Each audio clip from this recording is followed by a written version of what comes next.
in a cage of ice. Your best friend, Baelz, Hakos from Hololive English. Promise! And I'm here with... G-Moodin! Gigi-Moodin the Feaster! Under the Chaos Rat's tutelage today. Yeah! Witness us! Witness! Witness! Bear witness to Bear our witness. play! But welcome. We'd like to welcome all ladies and gents and animals, I don't know who else is watching, to this wonderful oh wait, it's not Act 1 Scene 1 yet, hold on. This is part of the play. Midsummer's Night Dream. Yes, welcome, Vine Boom Sound, to Midsummer's Vine Boom Sound, Night Dream Vine Boom Sound. I have no clue what you just said. What? You know, Vine Boom Sound? Oh, Vine Boom Sound, Vine yes. Boom Oh, Sound? I see, I get it. Okay, I understand. Me speaking in tongues, you're like, what the hell is she saying? Well, we're about to be speaking in tongues. Today we are doing a full reading of... Oh, wait, I gotta include the 1595. The 1595 version of Midsummer's Night Dream. 1595 version. That Midsummer's Night Dream. Open to the public domain. Yes, so... Because it's old. Please don't be mad at... please, I don't want to get in trouble, but it should be okay because it is public domain. Yeah. Please, no copy strike. Shakespeare, I swear to God. I am Shakespeare, please. I'm a fan. I'm a fan of Shakespeare. I love your work. Do not sue me. Could you imagine getting sued by Shakespeare? Yeah, whoever is like owning Shakespeare's, whoever his family is, you know, they found out on 23andMe and they're like, hey, we are part of Shakespeare's DNA and we're going to kill you now. Shakespeare, 23andMe. We all have to take the test to see if we're related to Shakespeare. I've never taken a 23andMe test. I've never either. Should I'm we, scared. next stream idea, take 23andMe? What if they harvest our DNA and they make clones of us, though? Are you never scared of that they'll clone you? I would want to clone. Do you know how much more shit I'd be able to accomplish in a day if I had a clone? What if that clone's lazy? Honestly, Because she mood. expects you to do stuff, Oh, you know? the Uno reverse. Actually, that's very true. Yikes. Okay, maybe not. Anyway, shall we begin? I have no idea how long this is going to take, but you know what? Join us for the ride. I also realized last night there are many scenes with multiple characters, so I'm going to do my best to maybe, you know, write down who we're reading so that people don't get confused. I'm not paying attention. Poor Bae. No, it's okay. It's just... Oh, is it? Oh, it's Theseus. Oh, shit. I wrote Theseus. I spelled his fucking name wrong. Oh my god, he's among us? The sus? Sus among us? Theseus? Theseus. Anyway. So, if you guys want to follow along, you can open up your, you know, a script that you can find handily online.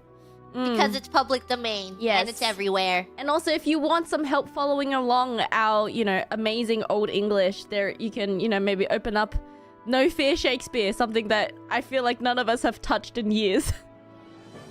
I have also not touched that in years. I love No Fear Shakespeare, honestly. School hacks. I'm opening this up right now. Yeah, do it. Okay. Oh, it's early modern English. I'm sorry. Actually, it's early modern. I'm sorry. Okay. It's modern English, actually. We should all go back to speaking like this. Honestly, yeah. Anyway, are you ready, my dear Gigi? I'm ready. You ready?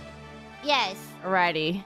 Well, I've tried my best to accumulate some fitting music for this. But honestly, I don't know how it's gonna go, so wish me luck. Alrighty, here we go. Act 1, Scene 1. Wait, do we have to read? Scene. Do we have to read the the stage cues? Yes, we have to. Otherwise, how will people know what we're doing? Okay.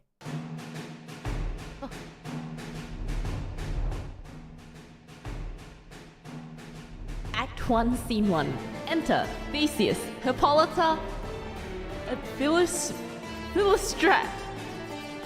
With others. And others. Now, fair Hippolyta, our nuptial hour draws on apace. 4 happy days bring in another moon. But oh, methinks how slow this old moon wanes. She lingers my desires like to a stepdam or a dowager, long withering out a young man's revenue. 4 days will quickly steep themselves in night. 4 nights will quickly dream away the time, and then the moon like to a silver bow, new bound in heaven shall behold the night of our solemnities. Go, Philistrat! Stir up the Athenian youth to merriments, awake the pert and nimble spirit of mirth. Turn melancholy forth to funerals. The pale companion is not for our pomp. Hippolyta, I would... Wait, you missed a stage cue. Exit, Philistrat. Hippolyta, I wooed thee with my sword and won thy love doing thee What? Oh, doing thee injuries. Really? Bro. Doing thee? Thee injuries? Oh my god, I didn't know that. But I will wed thee in another key. With pomp, with triumph, and with reveling. Should we beat me? I was gonna say, what? Anyway, should we take turns reading the stage cues? No, I think you got this. Oh, I got it. Enter Aegeus and his daughter Hermia and Lysander and Demetrius. Wait, who plays who? Wait, there's so many characters! Hold on. Okay. Who do you want to play who? Let's do Aegeus. You can be Aegeus. Thank God, I don't know how to say his name. And then we have... What? Why are there so many characters? Oh, wait. Okay. It's fine.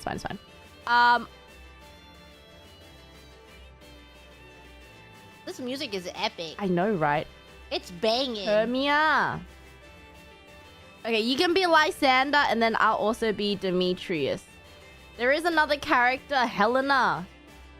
You can be Helena when she comes. Are you going to make this smaller and smaller to fit on the banner? Yeah, well, characters aren't gonna be, in every single scene, so I'll just get rid of it. But no, yeah. you should leave. You could. I think you could leave them. Yeah. That way, at the end of it, everyone knows every character we've played. You should leave them. Okay. Alrighty. Okay.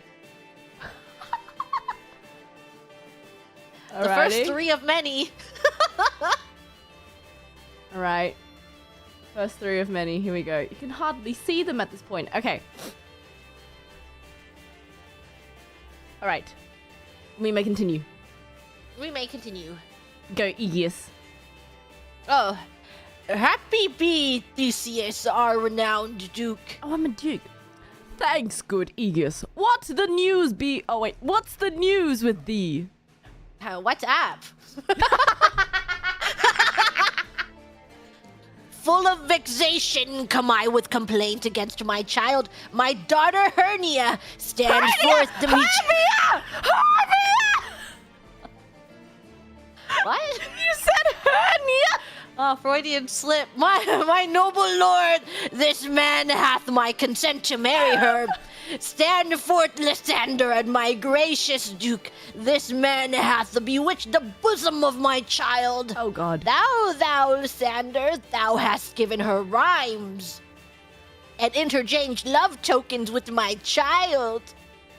Thou hast by moonlight at her window sung with feigning voice verses of feigning love, and stolen the impression of her fantasy with the bracelets of thy hair, rings, gauds, conceits. You're doing great. Knacks, trifles, nosegay, sweet meats, messengers of strong prevailment and unhardened youth. With cunning hast thou filched my daughter's heart, turned her obedience, which is due to me, to stubborn harshness. And my gracious duke, be it so she will not hear before your grace. consent to marry with Demetrius. I beg the ancient privilege of Athens, as she is mine. I may dispose of her, which shall be either to this gentleman or to her death, according to our law, immediately provided in that case. Oh my god. What the hell? Literally, that's his daughter. I know. Either marry who I choose or die, bitch. Sorry, okay. What say you, Hermie? Be advised, fair maid. To you, your father should be as a god, one that composed your beauties. Yeah. Why is there a yeah in there? Yeah. And one to whom you are but as a form in wax, by him imprinted and within his power, to leave the figure or disfigure it. Demetrius is a worthy gentleman. Oh, so is Lysander. I'm talking to myself. Fuck. In himself, are you in love with yourself? No, you're not. No. That's why I changed it. It should be okay. In himself he is, but in this kind, wanting your father's voice, the other must be held the worthier. I would my father looked, but with my eyes. Rather, your eyes must with his judgment look. I do entreat your grace to pardon me. I know not by what power I am made bold, nor how it may concern my modesty in such a presence here to plead my thoughts. But I beseech your grace that I may know the worst that may befall me in this case if I refuse to wed Demetrius. Death penalty! Either to die the death or to be abjure forever the society of men. Therefore, fair Hermia, question your desires. Know of your youth. Examine well your blood, whether, if you yield not to your father's choices, you can endure the livery of a man, livery of a nun, for A, to be in shady cloister mewed, to live a barren sister all your life, chanting fate hymns to the cold, fruitless moon. Thrice blessed they that they master so their blood to undergo such maiden pilgrimage. But earthlier happy is the rose distilled than that which, withering on the virgin thorn, grows, lives, and dies in a single blessedness. That was a lot. I know. So will I grow, so live, so die, my lord. Ere I will my virgin patent up unto his lordship, whose unwished yoke my soul consents not to give sovereignty. Take time to pause, and by the next new moon, the sealing day betwixt my love and me for everlasting bond of fellowship. Upon that day, either prepare to die for disobedience to your father's will, or else to wed Demetrius as he would, or on Diana's altar to protest for a austerity and single life. Holy moly! Relent, sweet Hermia! And Lysander, yield thy crazed title to my certain right. Oh, that's me. You have her father's love, Demetrius. Let me have Hermia's. Do you marry him? It's also Aegis. Scornful Lysander, true. He hath my love, and what is mine, my love shall render him, and she is mine, and all my right of her I do estate unto Demetrius. To Theseus. I am, my lord, as well derived as he, as well possessed my love is more than his, my fortunes every way as fairly ranked, if not with vantage, as Demetrius, and which is more than all these boasts can be, I am beloved of beauteous Hermia. Why should not I then prosecute my right, Demetrius? I'll avouch it to his head, made love to Nadar's daughter Helena, and won her soul, and she, sweet lady, dotes, devoutly dotes in idolatry upon this spotted and inconstant man. What? The gasp? Gasp? I must confess that I have heard so much, and with Demetrius thought to have spoke thereof. But being overfull of self-affairs, my mind did lose it. But Demetrius, come, and come, Aegeus, you shall go with me. I have some private schooling for you both. For you, fair Hermia, look you arm yourself to fit your fancies to your father's will, or else the law of Athens yields you up, which by no means we may extenuate. What? Extenuate? To death or to a vow of single life. Come, my Hippolyta, what cheer, my love? Demetrius and Aegeus, go along. I must employ you in some business against our nuptial and confer with you of something nearly that concerns yourselves. With duty and desire we follow you. Exeunt, men, Lysander and Hermia. How now, my love? Why is your cheek so pale? How chanced the roses there do fade so fast? Belike for want of rain, which I could well beteen him from the tempest of my eyes. Amy, for aught that I could ever read, could ever hear by tale or history, the course of true love never did run smooth, but either it was different in blood. Oh, cross! Too high to be enthralled, too low. Or else misgraft in respective years. Oh, spite too old to be engaged to young. Or else it stood upon the choice of friends. Oh, hell, to choose love by another's eyes. Or if there were a sympathy in choice, war, death, or sickness that lay siege to it, making it momentary as a sound, swift as a shadow, short as any dream, brief as the lightning in the collied night, that, in the spleen, unfolds both heaven and earth, and ere a man hath power to say, Behold! The jaws of darkness do devour it up. So quick bright things come to confusion. If then true lovers have been ever crossed, it stands as an edict in destiny. Then let us teach our trial patience, because it is a customary cross, as due to love as thoughts and dreams and sighs, wishes and tears, poor fancies follow us. A good persuasion. Therefore, hear me. Hermia, I have a widow aunt, a dowager of great revenue, and she hath no child. From Athens is her house remote 7 leagues, and she respects me as her only son. There, gentle Hermia, may I marry thee, and to that place the sharp Athenian law cannot pursue us. If thou lovest me then, steal forth thy father's house tomorrow night, and in the wood, a league without the town. Where did I did meet thee once with Helena, to do observance to a morn of May. There will I stay for thee. My good Lysander, I swear to thee by Cupid's strongest bow, by his best arrow with the golden head, by the simplicity of Venus's doves, by that which what? Kin steals you. Kin stealing you.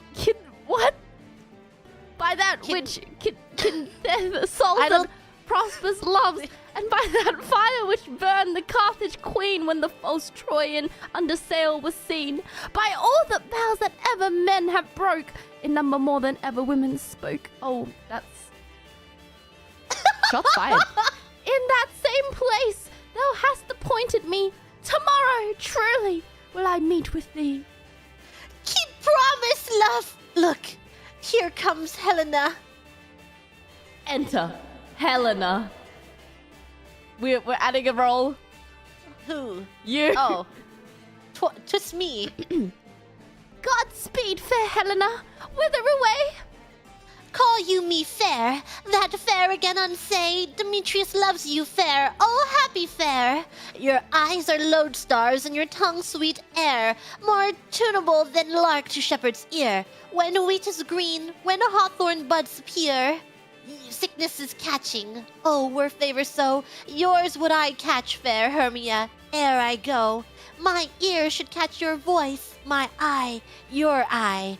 My tongue should catch your tongue, sweet melody. We're making out. Were the world mine, Demetrius being baited, the rest I'd give to you. Translated. Oh, bars. Actual bars. Oh, teach me how you look and with what art you sway the motion of Demetrius's heart. Oh my God. So Helena bars. likes Demetrius. Demetrius wants to marry Hermia, but Hermia loves Lysander. Wow. This is some high school drama. Oh my god. We got some love squares happening here. I frown upon him, yet he loves me. Okay, subtle flex. Okay, keep bragging. Okay, keep flexing, girl. Oh, that your frowns would teach my smile such skill. I give him curses,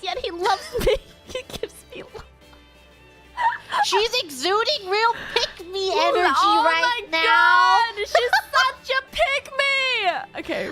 Oh, that my prayers could such affection move. The more I hate, the more he follows me. The more I love, the more he hateth me. His folly, Helena, is no fault of mine. None but your beauty would that fault were mine. Take comfort. He no more shall see my face. Lysander and myself will fly this place. Before the time I did Lysander see, seemed at Athens as a paradise to me. Oh, then what graces in my love do dwell, that he hath turned a heaven unto a hell. That went hard. I see. Hermia, We're like Hermia is making now it modern. forever a valley girl. Just in this one section where we identified her as the pick-me that she is. It kind of works though. Yeah. Helen, to you our minds we will unfold tomorrow night when Phoebe doth behold her silver visage in the watery glass, decking with liquid pearl the bladed grass. A time that lovers' flights doth still conceal, through Athens' gates have we devised to steal. And in the wood where often you and I often upon faint primrose beds we're wont to lie, emptying our bosoms of this counsel sweet, there my Lysander and myself shall meet, and hence from Athens turn away our eyes to seek new friends and stranger companies. A farewell. I'm having trouble. A farewell, sweet playfellow. Pray though for us, and good luck grant thee thy Demetrius. Keep word, Lysander. We must starve our sight from lovers' food till morrow deeper midnight. I will, my Hermia. Exit Hermia. Helena, adieu. As you on him, Demetrius dote on you. Exit Lysander. How happy some or other some can be. Through Athens I am thought as fair as she. But what of that? Demetrius thinks not so. He will not know what all but he do know. And as he errs, stating on Hermia's eyes, so I, admiring of his qualities. What do we do? Qualities. Because it rhymes with eyes. Things base and vile, holding no quantity, love can transpose to form and dignity. Love looks not with the eyes, but with the mind, and therefore is winged Cupid painted blind. And nor hath love's mind of any judgment taste, wings in no eyes figure unheedy haste, and therefore is love said to be a child, because in choice he is so oft beguiled, has waggish boys in game themselves forswear, so the boys love. What? Yowie? Yowie? Yowie? Is perjured everywhere, for ere Demetrius looked on Hermia's eyne, he hailed down oaths that he was only mine. And when this hail some heat from Hermia felt, so he dissolved in showers of oaths did melt. I will go tell him of fair Hermia's flight, then to the wood he tomorrow night. Pursue her, and for this intelligence, if I have thanks, it is a dear expense. But herein mean I to enrich my pain, to have his sight thither and back again. Yo! Yo! Is she snitching? Is she ratting? She is. She's snitching on her friend. Oh my god. Wow. Not a girl's girl. She's Delulu. Oh my god, we have a pick-me and a Delulu. Oh god. The drama is really heating up. We're only on really page 7. Is. Holy moly. Exit Hermia. I mean, wait, no. Exit Helena? I don't know. Okay, yeah. I think everyone exits. Oh, yes. Act 1, Scene 2. Oh god, wait, there's a lot of characters, Gigi! Gigi! Oh god! Okay, Okay, you should be Bottom the Weaver. Okay. Alright. in that, okay, if I'm Bottom, wait, okay. Quince. Okay, that means you're Quince, okay. Okay. Quince. And then, wait, when, okay. Uh-huh. Snug? How often does, where does Snug? snug and in a rug as a bug. Snug as a rug in a snug as a bug in a rug. All right, choose. Okay, so you're Quince. 1, 2, 3. Choose 2 other names. I want Snout and Flute. You want Snout and Flute? Okay. Yes. Alrighty. Oh my god. Yes, and you are Snug, Bottom, and Starveling. Okay. Snug. Yeah, maybe we should have Bottom. erased all the names so it would be Bottom and Big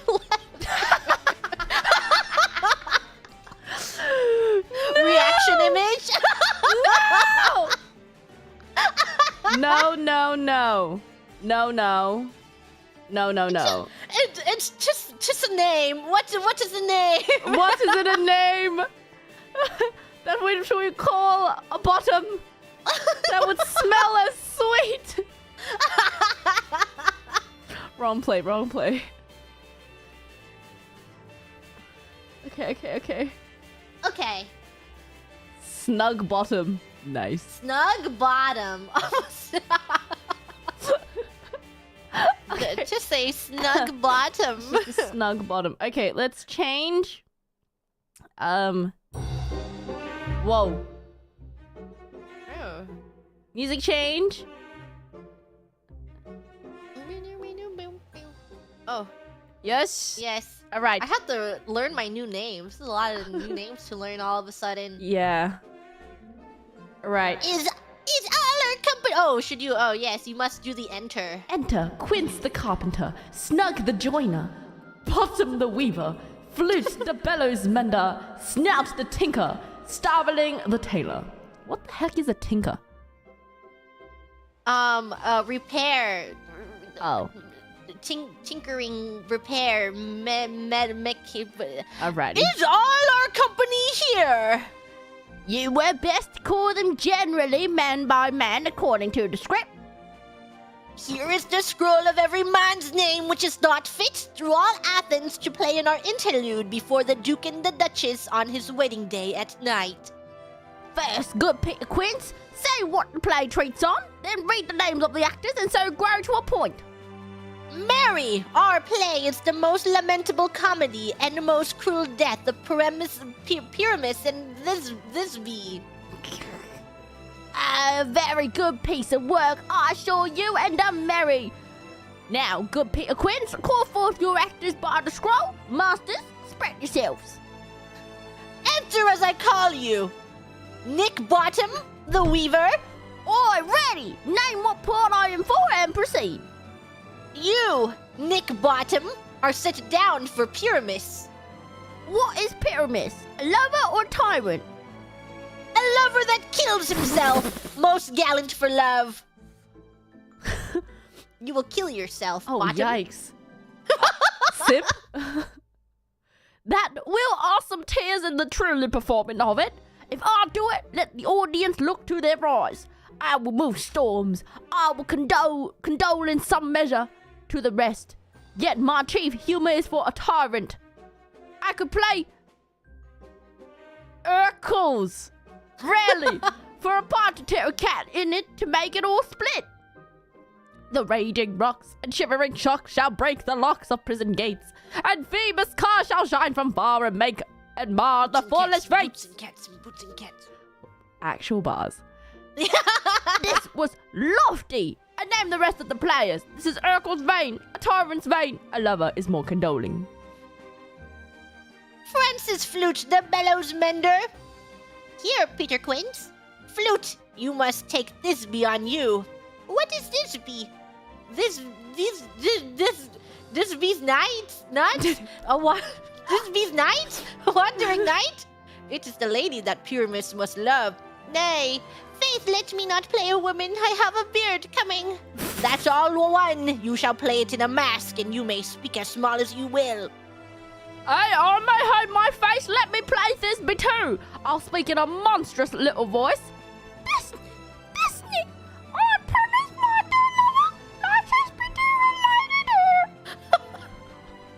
No, you must play Pyramus, and Flute, you Thisbe. Well, proceed. Robin Starveling, the tailor. Here, Pettiquins. Robin Starveling, you must play Thisby's mother. Tom Snout, the tinker. Here, Peter Quince. You, Pyramus's father. Myself, Thisby's father. Snug the joiner, you, the lion's part. And I hope here is a play fitted. Have you the lion's part written? I pray you if it be give it to me, for I am slow of study. You may do it extempore, for it is nothing but roaring. Let me play the lion too. I will roar that I will do any man's heart good to hear me. I will roar that I will make the Duke say, let him roar again. Let him roar again. Wow, he really wants to. This bottom wants to roar. This bottom wants to do everything. You should do it too terribly. You would fright the Duchess and the ladies that they would shriek, and that were enough to hang us all. That would hang us every mother's son. Who is all? Okay. I'll grant you, friends. If you should fright the ladies out of their wits, they would have no more discretion but to hang us. But I will aggravate my voice so that I will roar you as gently as any sucking dove. I will roar you as 'twere any nightingale. You can play no part but Pyramus, for Pyramus is a sweet-faced man, a proper man as one shall see in a summer's day, a most lovely gentleman-like man. Therefore, you must needs play Pyramus. Well, I will undertake it. What bid were I best to play in it? Is he like gassing him up? He's like, no one else can play this man except you because so. you're the most handsome and most proper, beautiful man. Just to get him to shut up. Why, what you will? Huh. I will discharge it in either your straw-colored beard, your orange tawny beard, your purple and grey beard, or your French crown-colored beard, your perfect yellow. Some of your French crowns have no hair at all, and then you will play barefaced. But masters, here are your parts, and I am to entreat you, request you, and desire you to con them by tomorrow night, and meet me in the palace wood, a mile without the town. By moonlight, there will we rehearse, for if we meet in the city, we shall be dogged with company, and our devices known. In the meantime, I will draw a bill of properties such as our play wants. I pray you, fail me not. Aye, we will meet, and there we may rehearse most obscenely and courageously. Take pains. Be perfect. Adieu. At the Duke's Oak we meet. Enough. Hold or cut both strings. Exit. Oh, we're in Act 2 now. What was... We got some storylines. So is We've that got just multiple storylines happening at the moment? They want to put on a play or something? Yes, that was the townsfolk putting on a play to celebrate Theseus and Hippolyta's wedding. Yay! Yay! What joyous day to put on a wonderful play. All right, usually there's more character. Okay, who are you? I think you should be Puck. Okay, who is... Yes, Yeah, yes, I think okay. Puck is Robin. You have to be Robin, Puck. good fellow. Okay, I will play as Puck. Yes! Okay. All right, I think there's Puck and then there's a fairy. I'll be the fairy, and then there's also Oberon and Titania. Do you want to be the king or the queen? Well, I was the king at Theseus, so you can be the king this time. Okay. Oberon. My dear wife of our fairy Did I spell that right? Oops. Oberon. Looks right to me. All right, so I'll be the fairy and Titania. Titania. All right. As beautiful as the day wait. I last laid eyes on you. Act 2, Scene 1. Hold on.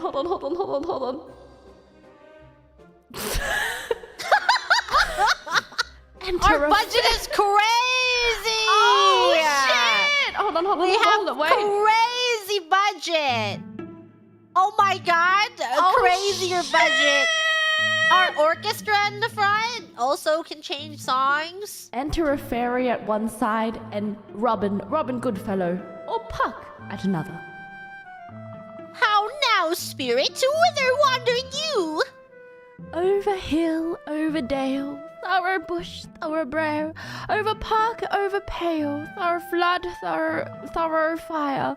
I do wander everywhere swifter than the moon's sphere, and I serve the fairy queen to do her orbs upon the green. The cowslips tall her pensioners be, in their gold coat spots you see. Those be rubies, fairy favors, in those freckles live their savors. I must go seek some dewdrops here and hang a pearl in every cowslip's ear. Farewell, thy lob of spirits, I will be gone. Our queen and all our elves come here anon. Beautiful. Oh, thank you. The king doth keep his revels here tonight. Take heed, the queen come not within his sight. For Oberon is passing fell in wrath, because that she as her attendant hath a lovely boy stolen from an Indian king. She never had so sweet a changeling. And jealous Oberon would have the child, knight of his trained to trace the forest wild. But she perforce withholds the loved boy, crowns him with flowers and makes him all her joy. And now they never meet in grove or green, by fountain clear or spangled starlight sheen. But they do square that all their elves for fear creep into acorn cups and hide them there. The fairy queen just stole a kid, bro. Yikes. I think fairies are evil, right? Mayhaps. Aren't they? Mayhaps, actually. Either I mistake your shape and making quite, or else you are that shrewd and knavish sprite called Robin Goodfellow. Are not you he that frights the maidens of the villagery, skim milk and sometimes labour in the quern, and bootless make the breathless housewife churn, and sometime make the drink to bear no balm, mislead night wanderers, laughing at their harm? Those that hobgoblin call you, and sweet Puck. You do their work, and they shall have good luck. Are not you he? What's he doing? Stealing the housewife's milk. Homie's just bored. Just bored? Homie's Keeping all that milk to himself? Freak? Thou speakst aright. I am that merry wanderer of the night. I jest to Oberon and make him smile, when I a fat and bean-fed horse beguile, neighing in likeness of a filly foal, and sometimes lurk I in a gossip's bowl, in very likeness of a roasted crab, and when she drinks against her lips I bob. That doesn't rhyme with crab.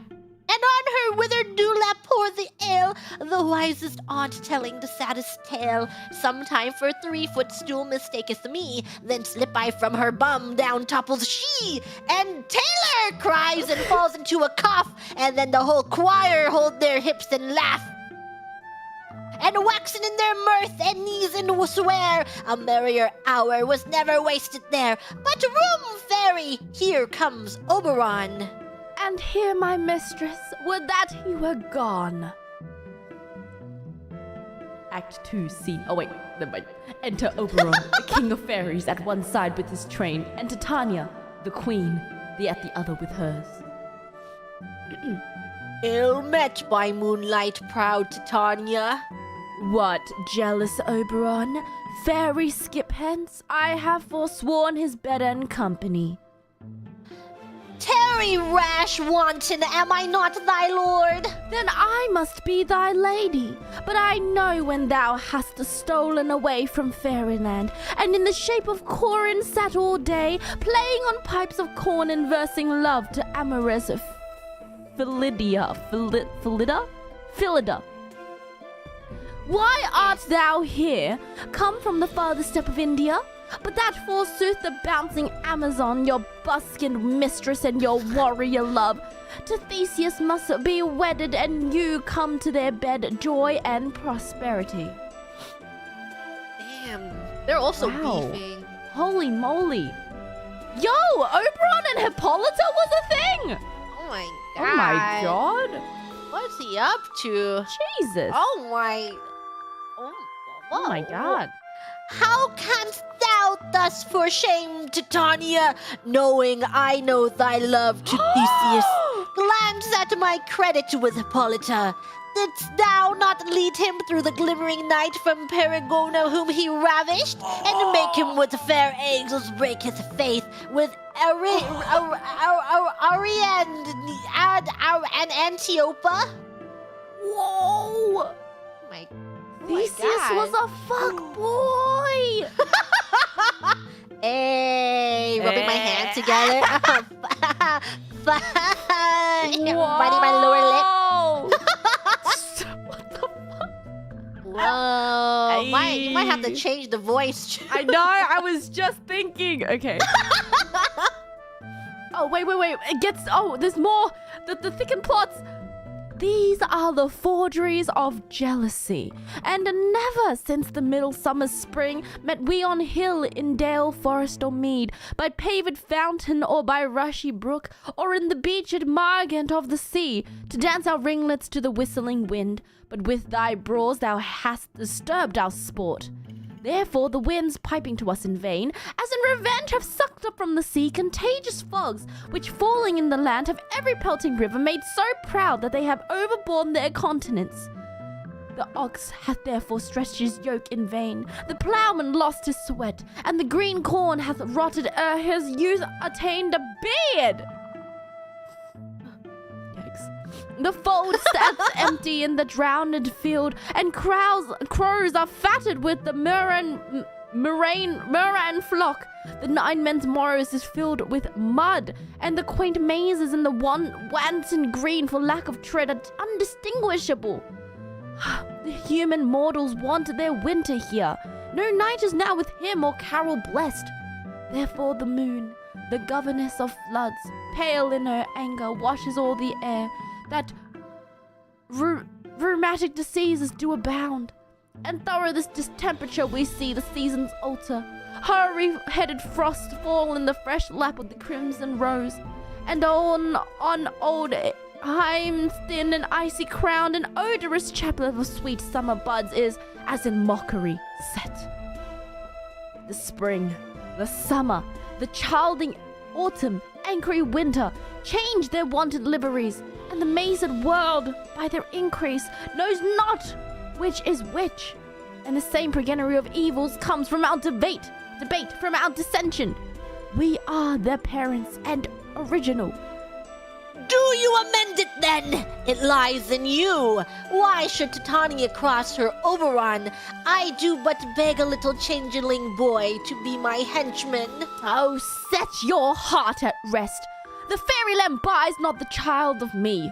His mother was a votaress of my order. And in the spiced Indian air by night full often hath she gossiped by my side, and sat with me on Neptune's yellow sands, marking the embarked traders on the flood, when we have laughed to see the sails conceive and grow big-bellied with the wanton wind, which she, with pretty and with swimming gait following, her womb then rich with my young squire, would imitate, and sail upon the land to fetch me trifles and return again as from a voyage, rich with merchandise. But she, being mortal of that boy, did die, and for her sake do I rear up her boy, and for her sake I will not part with him. They're besties. Yeah. How long within this wood intend you stay? Perchance till after Theseus's wedding day. If you will patiently dance in our round and see our moonlight revels, go with us. If not, shun me, and I will spare your haunts. Give me that boy, and I will go with thee. Not for thy fairy kingdom. Fairies, away! We shall chide downright if I longer stay. Damn. Exit Titania and her train. Well, go thy way. Thou shalt not from this grove till I torment thee for this injury. My gentle Puck, come hither. Thou rememberest, since once I sat upon a promontory and heard a mermaid on a dolphin's back. uttering such dulcet and harmonious breath that the rude sea grew civil at her song, and certain stars shot madly from their spheres to hear the sea maid's music. I remember that very time I saw, but thou couldst not, flying between the cold moon and the earth, Cupid all armed, a certain aim he took at a fair vestal throned by the west, and loosed his love shaft smartly from his bow, as it should pierce 100,000 hearts, but I might see young Cupid's fiery shaft quenched in the chaste beams of the watery moon, and the imperial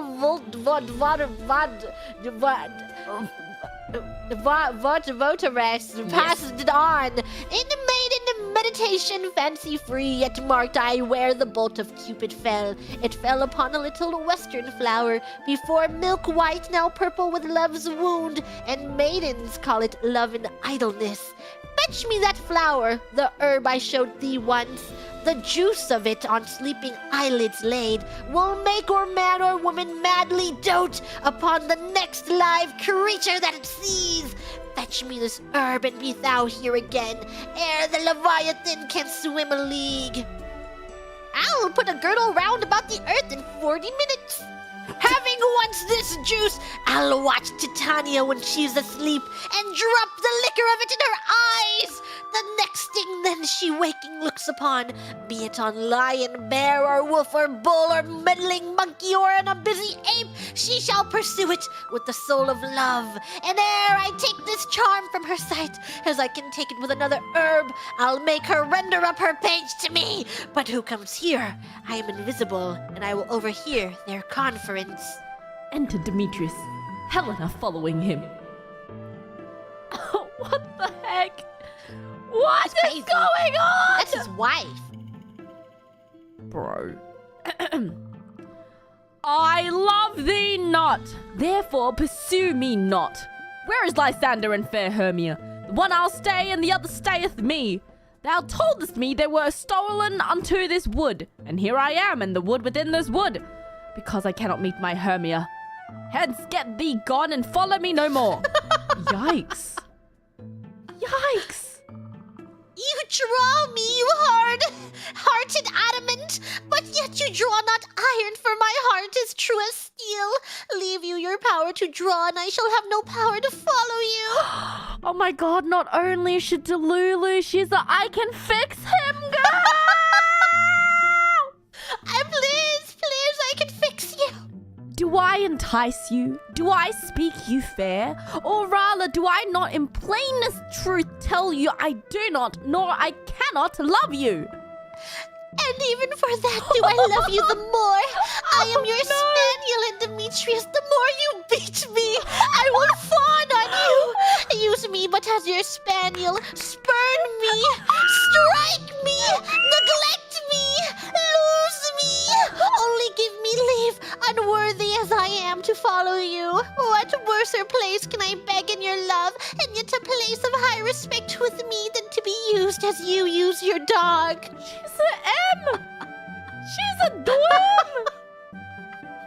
Tempt not too much the hatred of my spirit. For I am sick when I do look on thee. Oh, God. And I am sick when I look not on you. You do impeach your modesty too much. To leave the city and commit yourselves into the hands of one that loves you not.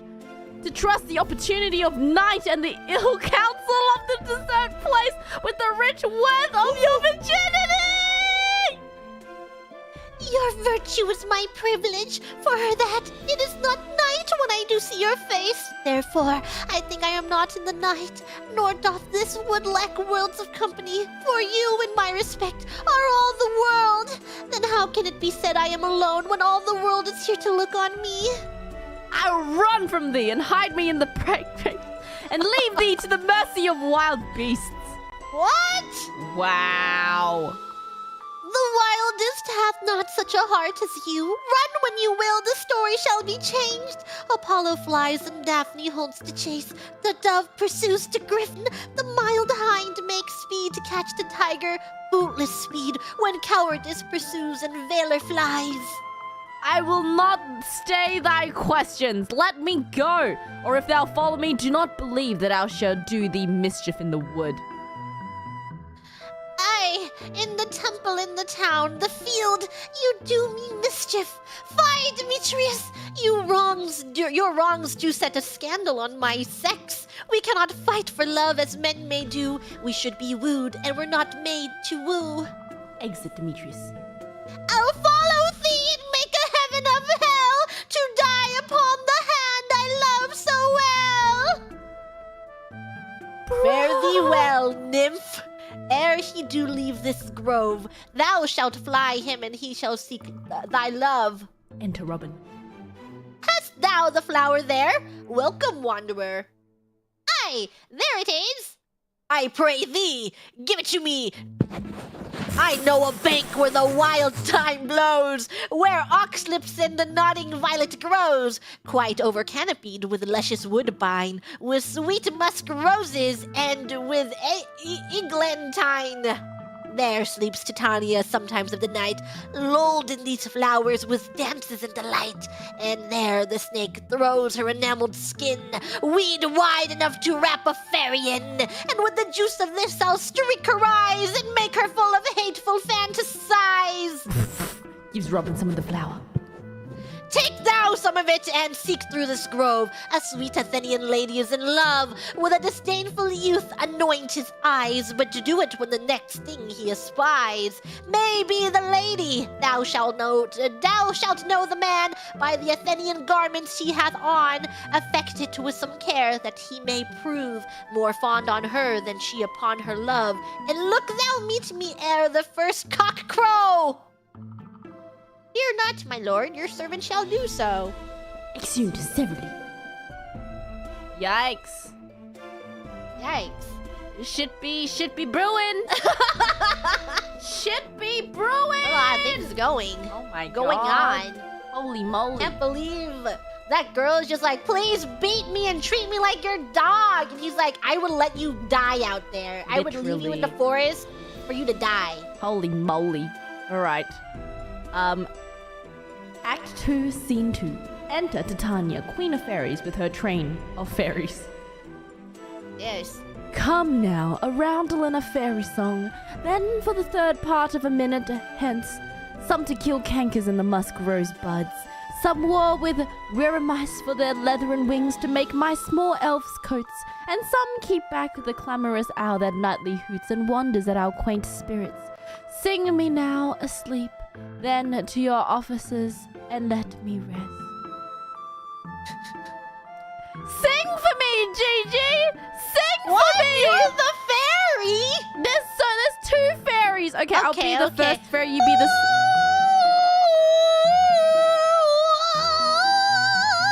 You spotted snakes with double tongue, thorny hedgehogs be not seen. Newts and blind worms do no wrong, come not near our fairy queen.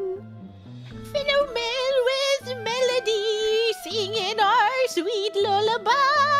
Lulla, lulla, lullaby, lulla, lulla, lullaby.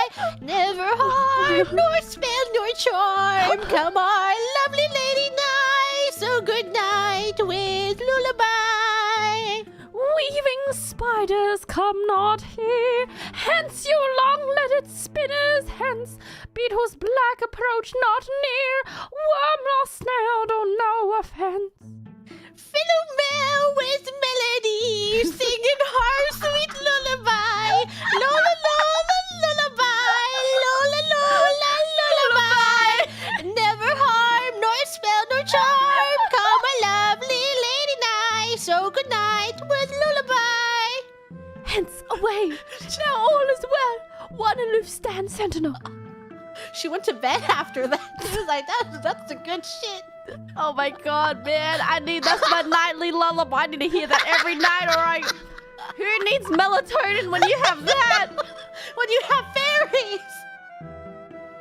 Oh my god. Enter Oberon. Squeezing flower juice onto Tanya's eyelids. I wish I had...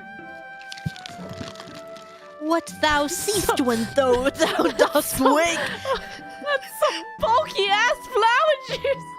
Oh, shit. Do it for thy true love, take love and languish for his sake. Be it hound or cat or bear, pard or boar with the bristled hair. In thy eye that shall appear when thou wakest, it is thy dear. Wake when some vital thing is near. Exit Oberon, enter Lysander and Hermia. Fair love, you faint with wandering in the wood, and to speak troth, I forgot our way. We'll rest, Hermia, if you think it good, and tarry for the comfort of the day. Be it so, Lysander. Find you out of bed, for I upon this bank will rest my head. One turf shall serve as pillow for us both, one heart, one bed, two bosoms, and one troth. Nay, good Lysander, for my sake, my dear, lie further off yet. Do not lie so near. What?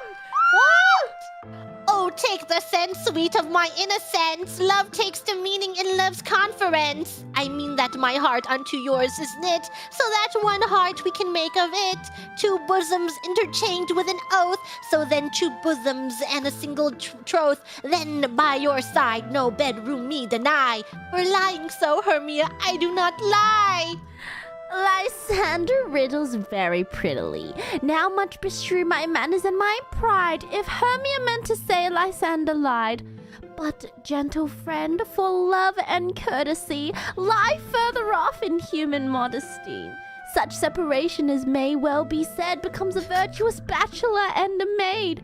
So far be distant, and good night, sweet friend. Thy love ne'er alter till thy sweet life end. Damn, they're like, we can't sleep next to each other. We get freaky. Hey.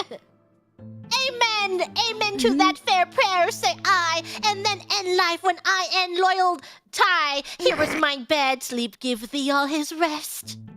And with half that wish, the wisher's eyes be pressed. Hermia and Lysander sleep, enter Puck. Through the forest have I gone, but Athenian found I none. On those eyes I might approve this flower's force in stirring love. Seize Lysander and Hermia. Night in silence, who is here? Weeds of Athens he doth wear. This is he, my master said, despise the Athenian maid. And hear the maiden's sleeping sound on the dank and dirty ground. Pretty soul, she durst not lie near this lack love, this kill courtesy. Chill upon thy eyes I throw, all the power this charm doth owe. When thou wakest, let love forbid, sleep his seat on thy eyelid. So awake when I am gone, for I must now to Oberon. Exit Robin, enter Demetrius and Helena running. Running. They're running. Stay, though thou kill me, sweet Demetrius. I charge thee! Hence, and do not haunt me thus! Oh, wilt thou, darkling, leave me? Do not so.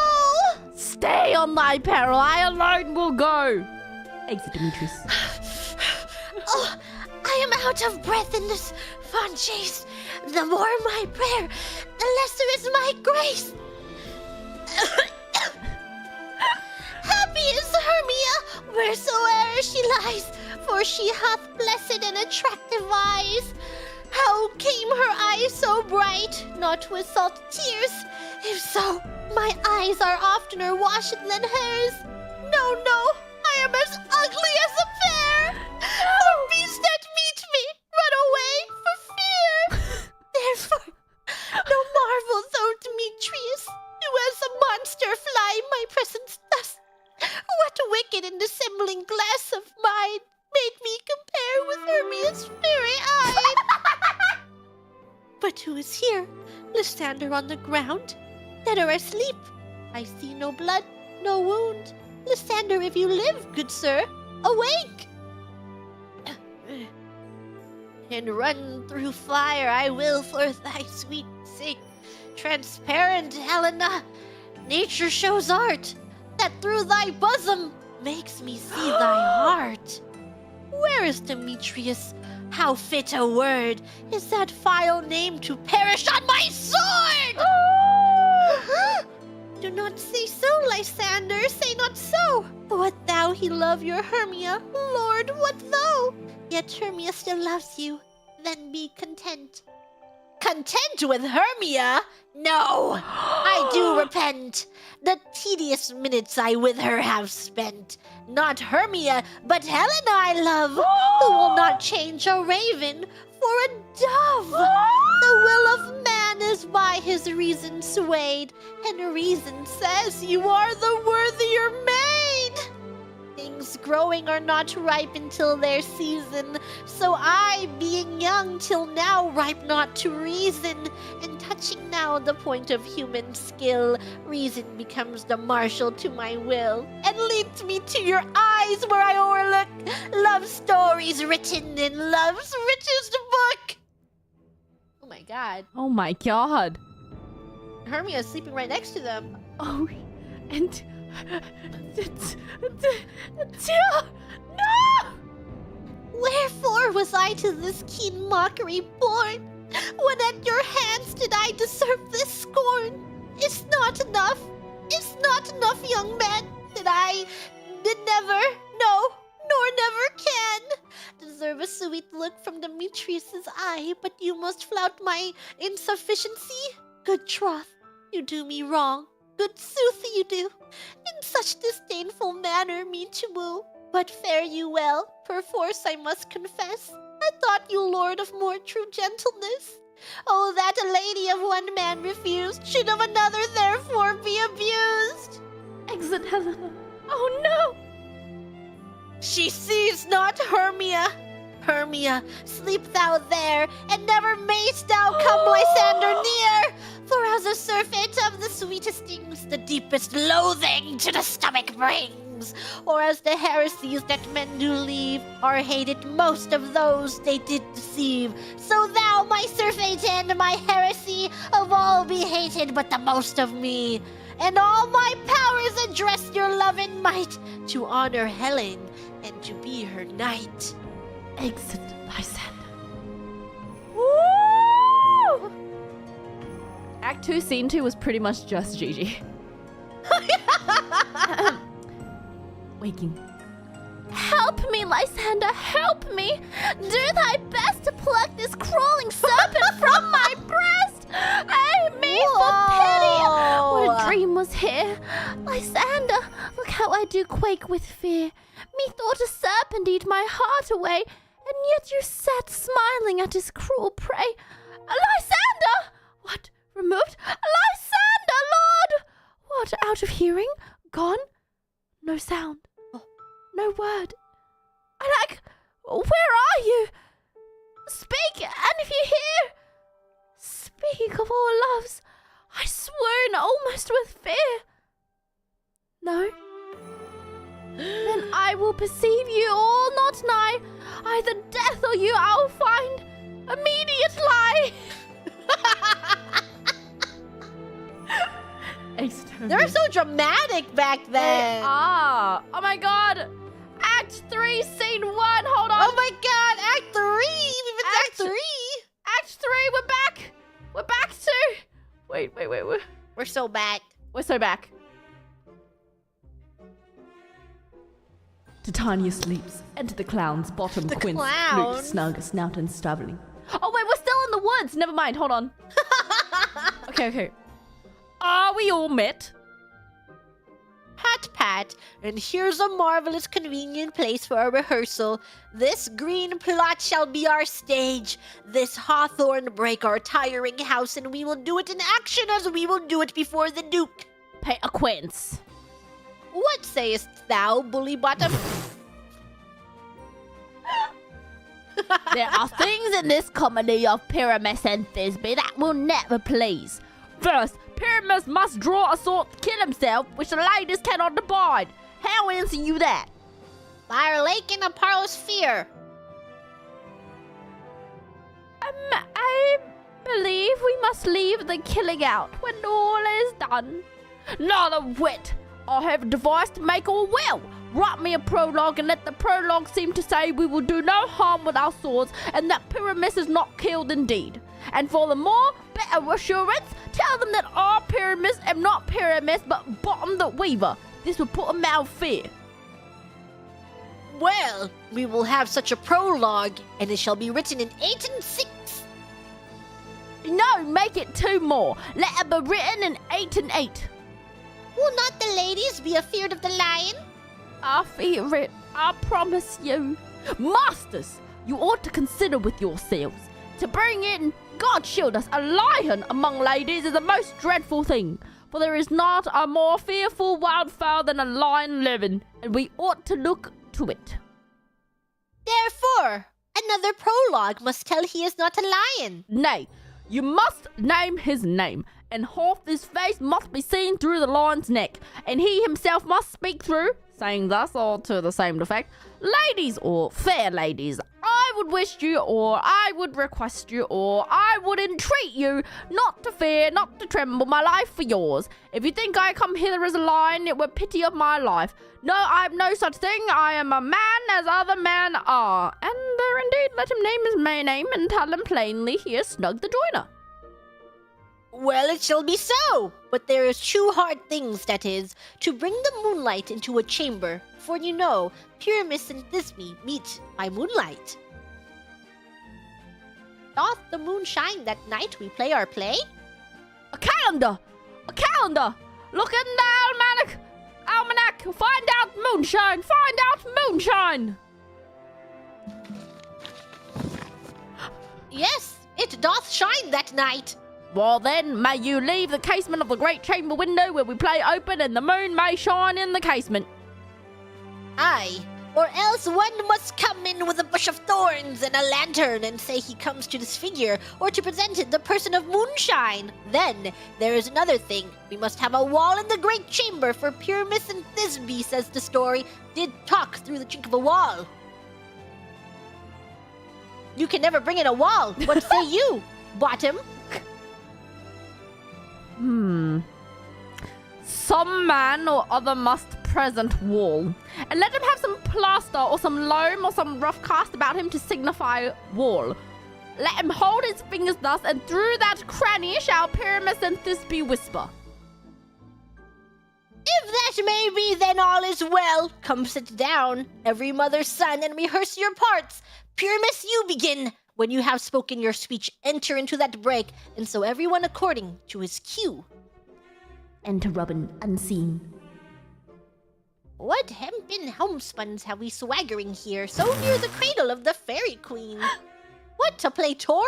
I'll be an auditor, an actor too, perhaps if I see cause. Speak, Pyramus! Thisbe, stand forth. Thisbe, the flowers of odious savours sweet. Odors! Odors! Odious savours sweet. So hath thy breath, my dearest Thisbe dear, and by I will to thee appear. But hark, a voice, stay thou but here where? Exit Bottom. A stranger Pyramus than e'er played here. Exit Robin. Must I speak now? Aye, Mary, must you, for you must understand he goes but to see a noise that he heard, and is to come again. Most radiant Pyramus, most lily-white of hue, of color like the red rose on triumphant briar, most brisky juvenile and eke most lovely Jew, as truest horse that yet would never tire, I'll meet thee, Pyramus, at Ninny's tomb. Ninny's tomb, man. Why you must speak that yet? That you answer to Pyramus. You speak all your parts at once, cues and all. Pyramus, enter. Your cue is past, it is never tire. Oh. As truest horse that yet would never tire. Enter Bottom with an ass's head and Robin. If I were fair, Thisbe, I were only thine. Oh, monstrous! Oh, strange, we are haunted! Pray, masters, fly, masters, help! Exit the Queen's flute, snug, snout, and stuffling. Oh, Bottom got turned into a donkey! Oh my god, I remember now. I remember now. The donkey memories are appearing in your head. The donkey memories are coming back. Why? Is he talking? Okay. I'll follow you. I'll lead you about around. Through bog, through bush, through brake, through briar. Sometime a horse I'll be, sometime a hound. A hog, a headless bear. Sometime a fire. And neigh and bark and grunt and roar. And burn like horse, hound, hog, bear, fire at every turn. Exit Robin. Why do they run away? Is this a knavery of them to make me afeard? Enter Snout. Oh, Bottom! Thou art changed. What do I see on thee? What do you see? You see an ass head of your own, do you? Exit Snout. Sound gay. Okay. Enter Quince. Bless thee, Bottom. Bless thee. Thou art translated. I see their knavery. This is to make an ass of me. To fright me if they could. Wait, that's Shrek, not Donkey Kong. Get out of my swamp. Get out of my swamp. But I will not stir from this place. Do what they can. I'll walk up and down here and I will sing. And they shall not hear I'm not afraid. Oh, God. They are the Hakos so black of here with orange honey bill that throbs with his notes so true that ran with the little quill. What angel wakes me from my flowery bed? The fish and the sparrow and the lark, the plain song cuckoo grey, whose note full many a man doth mark, and dares not say, answer nay. For indeed, who would set his wit to so foolish a bird? He would give a bird the lie, though he cry cuckoo never so. I pray thee, gentle mortal, sing again. Mine ear is much enamoured of thy note, so is mine eye enthralled to thy shape, and thy fair virtuous force perforce doth move me on the first view to say, to swear, I love thee.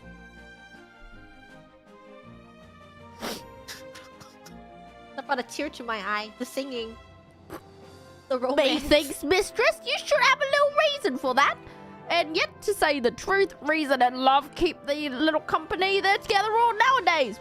Not the words. The more the pity lies, some honest neighbours will not make them friends. Nay, I can gleek upon occasion. Thou art as wise as thou art beautiful. Not so neither. But if I had enough wit enough to get out of this wood, I'd enough to serve mine own turn. Out of this wood and do not desire to go. Thou shalt remain here, whether thou wilt or no. I am a spirit of no common rate. The summer still doth tend upon my state, and I do love thee. Therefore go with me.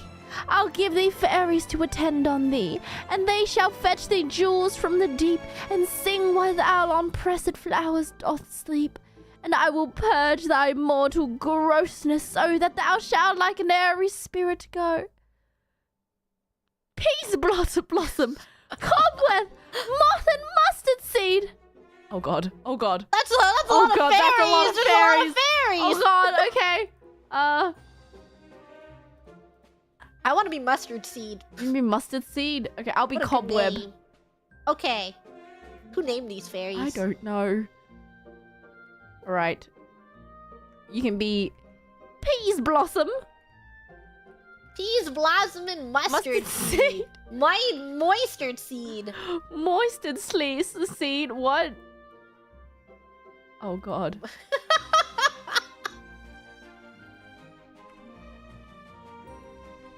Cobweb. The ever-growing list of names.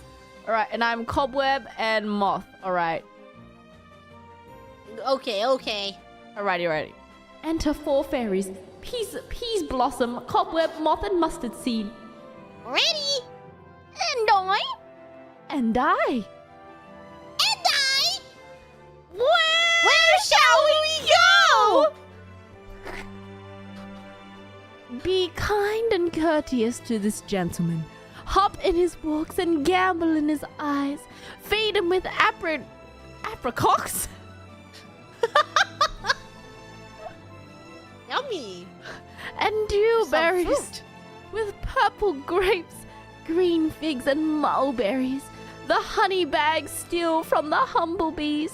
And for night tapers crop their vaccine thighs and light them at the fiery glowworm's eyes, to have my love to bed and to arise, and pluck the wings from painted butterflies, to fan the moonbeams from his sleeping eyes. Nod to him, elves, and do him courtesies. Hail, mortal! Hail! Hail! Hail! Sir, I cry your worship's mercy heartily. I beseech your worship's name. Cobweb. I shall desire you of more acquaintance, good Master Cobweb. If I cut my finger, I shall make bold with you. Your name, honest gentleman? Peas Blossom. I pray you commend me to Mistress Squash, your mother, and to Master Piscon, your father. A good Master Peas Blossom, I shall desire you of more acquaintance too. Your name, I beseech you, sir? Mustard Seed. Oh, good Master Mustard Seed. I know your patience well. That same cowardly giant-like oaf beef hath devoured many a gentleman of your house. I promise you and your kindred have made my eyes water here now. I desire you more acquaintance, good Master Mustard Seed. What about moth? What about I don't moth? care about moth? No one Why cares that's about moth's moth. name? Oh my god. Come, wait upon him, lead him to my bower. The moon, methinks, looks with a watery eye, and when she weeps, weeps every little flower, lamenting some enforced chastity. That's right, chastity. Titty. Tie up my love's tongue, bring him silently. Exeunt. Enter Oberon, King of Fairies. Salus. I wonder if Titania be awake. Then what it was that next came in her eye, which she must dote on in extremity. Enter Robin. Here comes my messenger. How now, mad spirits? What night rule now about this haunted grove? My mistress with a monster is in love, near to her close and consecrated bower, while she was in her dull and sleeping hour. A crew of patches, rude mechanicals, that work for bread upon Athenian stalls, were met together to rehearse a play intended for great Theseus' nuptial day. The shallowest thick skin of that barren sort, who Pyramus presented in their sport, forsook a scene and entered in a break, when I did him at this advantage take an ass's whole life fixed on his head. And anon this must be answered, and forth my mimic comes when they him spy, as wild geese that the creeping fowler eye, or russet painted chavs many in sort, rising and cawing at the gun's report, sever themselves and madly sweep the sky, so at his sight away his fellows fly, and at our stamp here o'er and o'er one falls, he murder cries, and help from Athens call. Their sense thus weak lost with their fears thus strong, made senseless things begin to do them wrong. For briars and thorns at their apparel snatch, some sleeves, some hats from yielders all things catch. I led them on in this distracted fear, and left sweet Pyramus translated there, when in that moment so it came to pass, Titania waked and straightway loved an ass. This falls out better than I could devise, but hast thou yet latched the Athenian's eyes with the love juice as I did bid thee do? I took him sleeping, that is finished too, and the Athenian woman by his side, that when he waked of force she must be eyed. Enter Demetrius and Hermia. Stand close. This is the same Athenian. This is the woman, but not this the man. Oh, why rebuke you him that loves you so? Lay breath so bitter on your bitter foe. Now I but chide, but I should use thee worse. For thou, I fear, hast given me cause to curse. If thou hast slain Lysander in his sleep, being o'ershoes in blood, plunge in the deep, and kill me too. The sun was not so true unto the day, as he to me would he have stolen away. From sleeping Hermia, I'll believe as soon this whole earth may be poured, and that the moon through the center. What? I'm Hermia. Oh God. Oh God. Oh Jesus. Oh God. Oh God. Oh God. Start over. Why rebuke? That's not Helena.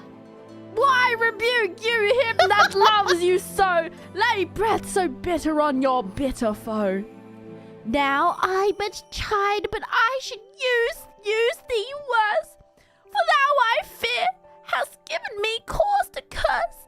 If thou hast slain Lysander in his sleep, being overshoes in blood, plunge in the deep, and kill me too. The sun was not so true until the day as he to me. Would he have stolen away from sleeping Hermia? I'll believe as soon this whole earth may be bored, and that the moon may through the center creep, and so displease her brothers noontide with their antipodes. It cannot be. But thou hast murdered him, and should a murderer look so dead, so grim? So should the murdered look, and so should I, pierced through the heart with your stern cruelty. Yet you, the murderer, look as bright, as clear as yonder Venus in her glimmering sphere. What's this to my Lysander? Where is he? Good Demetrius, wilt thou give me him? I'd rather give his carcass to my hounds. Out, dog! Out, cur! Thou drivest me past the bounds of maiden's patience. Hast thou slain him then? Henceforth be never numbered among men.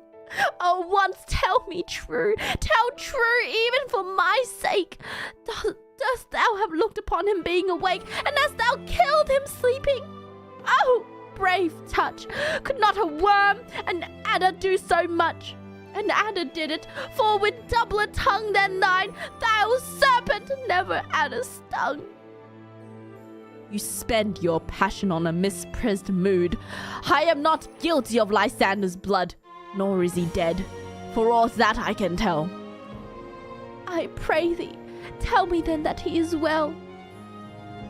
And if I could, what should I get there for? A privilege never to see me more. And from thy hated presence part I so. See me no more, whether he be dead or no. Exit Hermia. There is no following her in this fierce vein. Here, therefore, for a while I will remain. So sorrow's heaviness doth heavier grow. The debt that bankrupt sleep doth sorrow owe, which now in some slight measure it will pay, if for his tender here I make some stay. It's like, why is it raining? Lies down and sleeps. Dude, the music is perfect. The little watery noises that he's like, "Oh, she hurts me so I might as well just go to bed." What hast thou done? Thou hast mistaken quite, and laid the love juice on some true love sight. Of thy misprision must perforce ensue some true love turned, and not a false turned true. Then Phaedor rules that, one man holding troth, a million fail, confounding oath on oath. About the wood go swifter than the wind, and Helena of Athens look thou find. All fancy sick she is, and pale of cheer, with sighs of love that cost the fresh blood dear. By some illusion see thou bring her here. I'll charm his eyes against she do appear. I go! Look how I go, swifter than arrow from the Tartar's bow! Exit Robin, squeezing flower juice into Demetrius' eyes. Flower of this purple dye, it was Cupid's archery. Sink an apple of his eye, when his love he doth espy. Let her shine as gloriously as the Venus of the sky. When thou wakest, if she be by, beg of her for remedy. Enter Robin, puck. Captain of our ferry band, Helena is here at hand, and the youth mistook by me, pleading for a lover's fee. Shall we their fond pageant see? Lord, what fools these mortals be! Stand aside, the noise they make will cause Demetrius to awake. Then we'll two at once woo one, that must needs be sport alone, and those things do best please me, that befall preposterously. Enter Lysander and Helena. Why should you think that I should woo and scorn? Scorn and derision that never comes in tears. Look, when I vow, I weep and vow so born. In their nativity all truth appears. How can these things in me seem scorn to you, bearing the badge of faith to prove them true? You do advance your cunning more and more. When truth kills truth, oh devilish holy fray. These vows are Hermia's. Will you give her o'er? Weigh oath with oath, and you will nothing weigh. Your vows to her and me, put in two scales, will even weigh, and both as light as tails. I had no judgment when to her I swore, nor none in mine now you give her o'er. Demetrius loves her, and he loves not you. Oh! Helena! Goddess! Nymph! Perfect! Divine! To what, my love, shall I compare thy eyne? Crystal is muddy. Oh, how ripe and show thy lips! Those kissing cherries tempting grow. That pure congealed white, high Taurus snow! Fanned with the eastern wind, turns to a crow when thou holdest up thy hand. Oh, let me kiss this princess of pure white, this seal of bliss! Oh, spite! Oh, hell! I see you all are bent to set against me for your merriment. If you were civil and knew courtesy, you would not do me thus much injury. Can you not hate me as I know you do? But you must join in souls to mock me too. If you were men as men you are in show, you will not use a gentle lady so. To vow and swear and super praise my parts, when I am sure you hate me with your hearts. You both are rivals and love Hermia, and now both rivals to mock Helena. A trim exploit, a manly enterprise, to conjure tears up in a poor maid's eyes. With your derision, none of noble sort would so offend a virgin and extort a poor soul's patience all to make you sport. You are unkind, Demetrius. Be not so.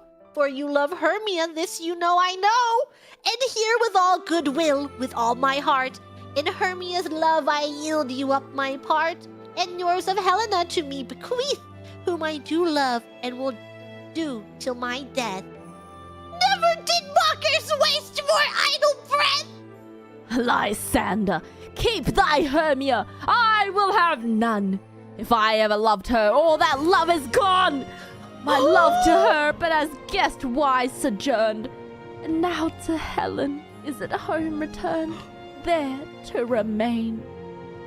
Helen? It is not so! Disparage not the faith thou dost not know, lest to thy peril thou abide it dear. Look, where thy love comes, oh no, yonder is thy dear. Enter Hermia. Oh my god, they're gonna beef. Oh, uh-oh. Oh no. Shit about to go down. Oh no! Dark night that from the eye his function takes, the ear more quick of apprehension makes, wherein it doth impair the seeing sense, it pays the hearing double recompense. Thou art not by mine eye, Lysander, found. Mine ear, I thank it, brought me to thy sound. But why unkindly didst thou leave me so? Why should he stay, whom love doth press to go? What love could press Lysander from my side? Lysander's love that would not let him bide. Fair Helena, who more in guilds denied than all yon fiery oes and eyes of light. Why seek'st thou me? Could not this make thee know? The hate I bear thee made me leave thee so. You speak not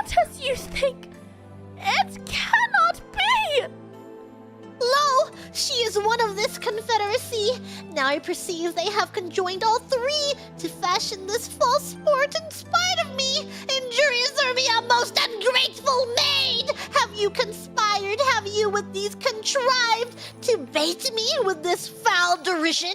Is all the counsel that we two have shared, the sisters' vows, the hours that we have spent when we have childshid the hasty-footed time for parting us? Oh, is it all forgot? All school days, friendship, childhood innocence? We, Hermia, like two artificial gods, have with our needles created both one flower, both on one sampler sitting on one cushion, both warbling of one song, both in one key, as if our hands, our sides, voices, and minds had been incorporate, so we grew together, like to a double cherry, seeming parted, but yet an union in partition.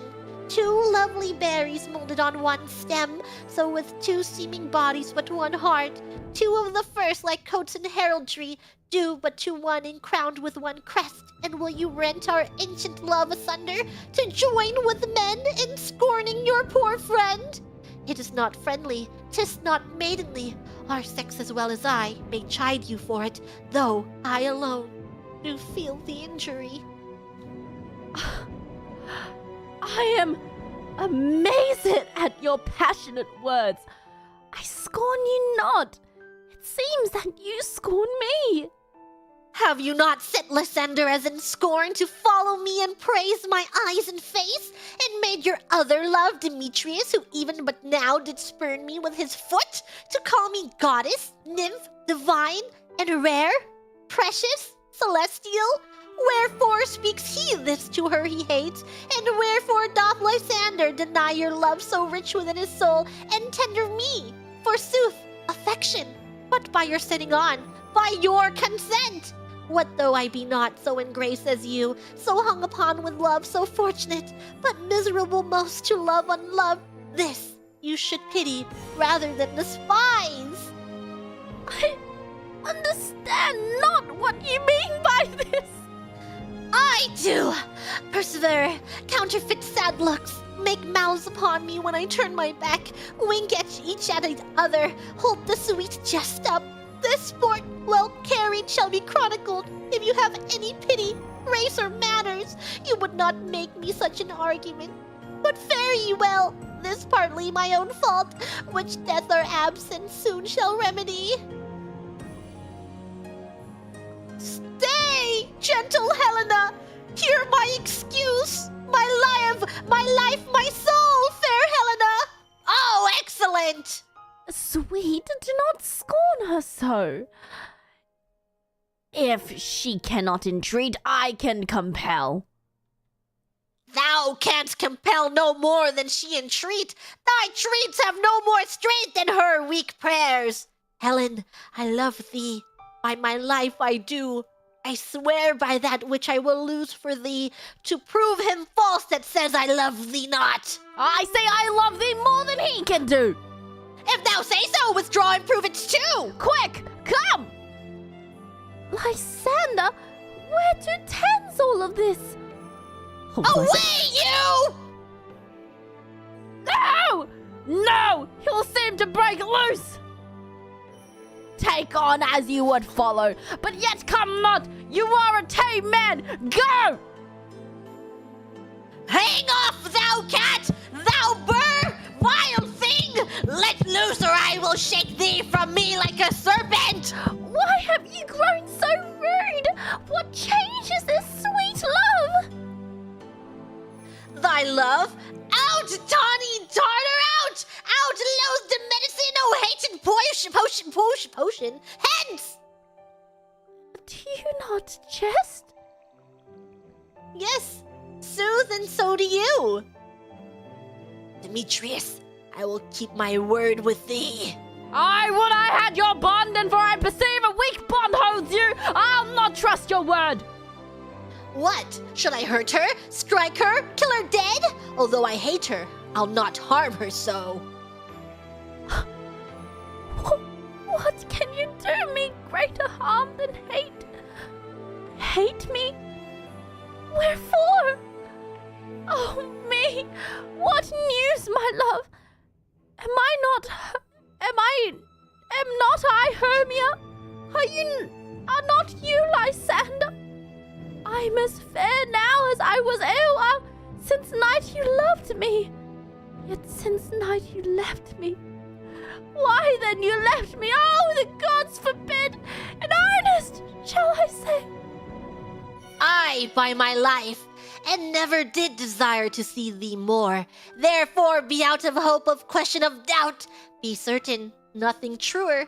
'Tis no jest that I do hate thee and love Helena. Oh, me. You juggler! You canker blossom! You thief of love! What, have you come by night and stolen my love's heart from him? Fie the faith! Have you no modesty, no maiden shame, no touch of bashfulness? What will you tear? Impatient answers from my gentle tongue? Fie! Fie, you counterfeit, you puppet, you! Puppet? Why so? Aye, that way goes the game. Now I perceive that she hath made compare and prefer our statures. She hath urged her height, and with a personage, her tall personage, her height, forsooth, she hath prevailed with him. Are you grown so high in his esteem because I was so dwarfish and so low? How low am I, thou painted maypole? Speak! How low am I? Am I not yet so low, but my nails can reach unto thine eyes? I pray you, though you mock me, gentlemen, let her not hurt me. I was never cursed. I have no gift at all in shrewishness. I am a right maid for my cowardice. Let her not strike me. You perhaps may think because she is something lower than myself that I can match her. Lower? Hark again! Good Hermia, do not be so bitter with me. I evermore did love you, Hermia. Did ever keep your counsels, never wronged you, save that. In love unto Demetrius, I told him of your stealth unto this wood. He followed you. For love I followed him. But he hath chid me, and threatened me. He strike me, spurn me, nay, to kill me too. And now, so you will let me quiet go, to Athens will I bear my folly back, and follow you no further. Let me go. You see how simple and how fond I am. Why, get you gone! Who is there that hinders you? A foolish heart that I leave here behind. What, with Lysander? With Demetrius. Be not afraid. She shall not harm thee, Helena. No, sir, she shall not, though you take her part. Oh, when she's angry, she is keen and shrewd. She was a vixen when she went to school, and though she be but little, she is fierce. Little again? Nothing but low and little? Why will you suffer her to flout me thus? Let me come at her! Get you gone, you dwarf! You minimus of hindering not grass maid! You bead! You acorn! You are too officious in her behalf that scorns your services. Let her alone. Speak not of Helena. Take not her part. For if thou dost intend never so little show of love to her, thou shalt abide it. Now she holds me not.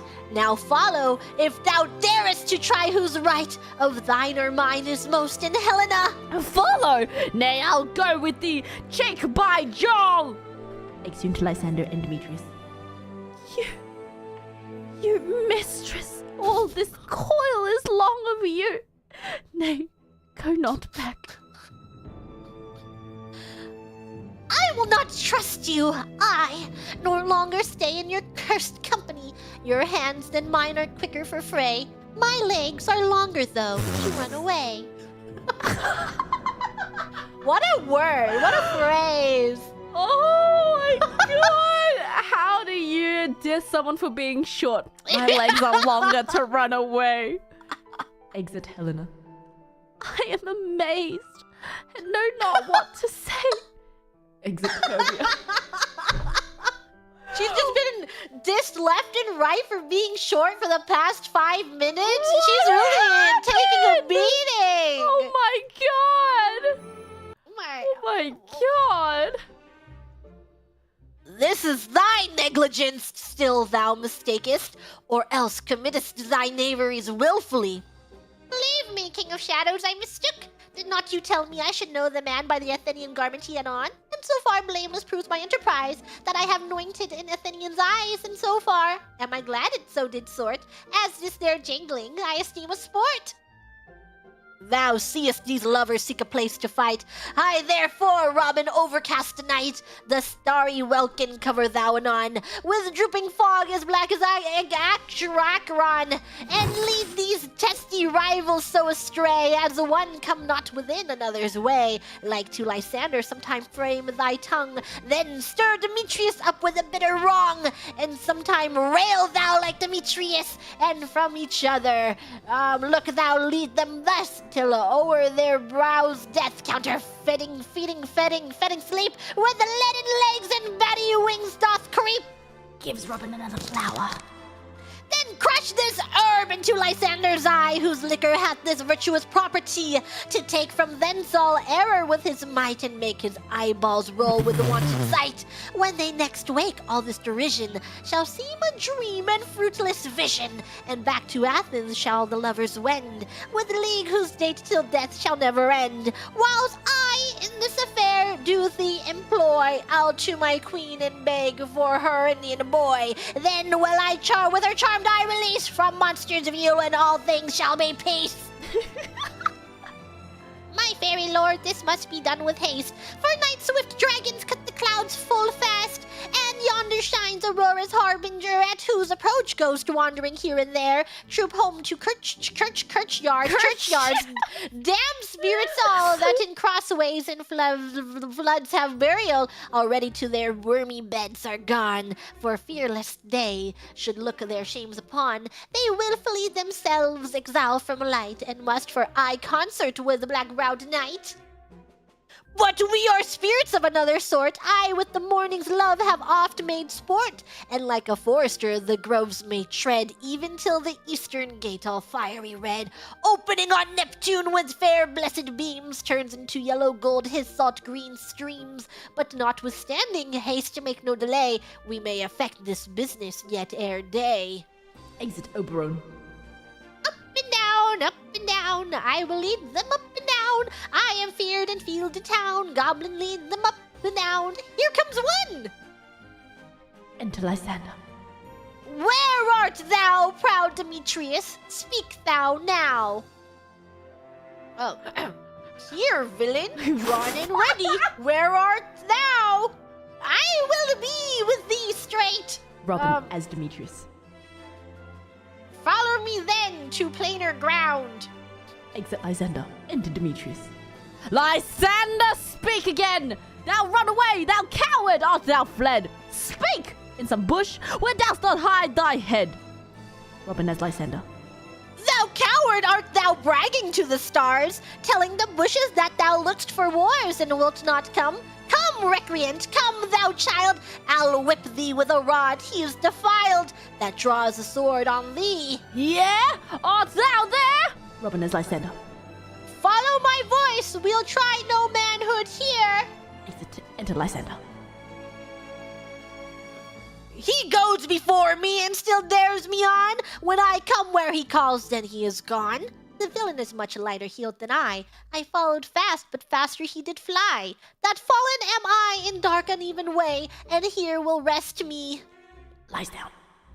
Come, thou gentle day, for if but once thou shalt show me thy great light, I'll find Demetrius and revenge this spite. Sleeps. Enter Robin and Demetrius. Robin as Lysander to Demetrius. Ho, ho, ho, coward! Why comest thou not? Abide me if thou darest, for well I wot thou runnest before me, shifting every place, and darest not stand nor look me in the face. Where art thou now? As Come hither, I am here. Nay, then thou mockest me. Thou shalt buy this dear if I ever thy face by daylight see. Now go thy way. Faintness constraineth me to measure out my length on this cold bed. By day's approach look to be visited. Lies down and sleeps. And to Helena. They got tired. They just I know. laid down where they're standing and they're like, it's bedtime. They just arrived and they're like, you know what? I'm just gonna take a nap before the big They're like big fight. Sims. Someone should make a Midsummer's Night Dream Sims. I'm feeling it exists. It probably exists. You think? We'll look up after this. Okay. O weary night, O long and tedious night, abate thy hours. Shine comforts from the east that I may back to Athens by daylight. From these that my poor company detest, and sleep that sometimes shuts up sorrow's eye. Steal me a while from mine own company. Lies down and sleeps.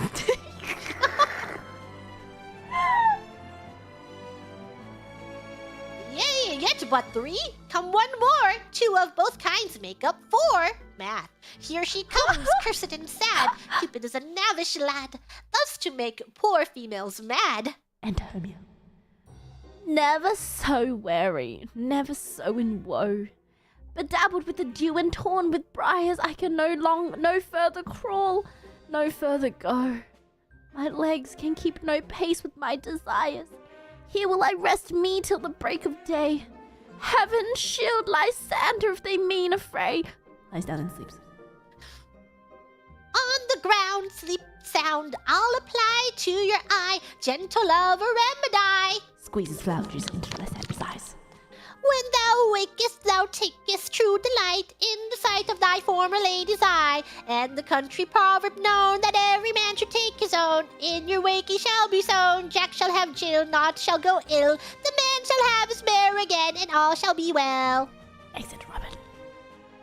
Oh my god. Why there's so many characters in Act 4, Scene 1. Oh god. Okay. Oh, okay, hold on.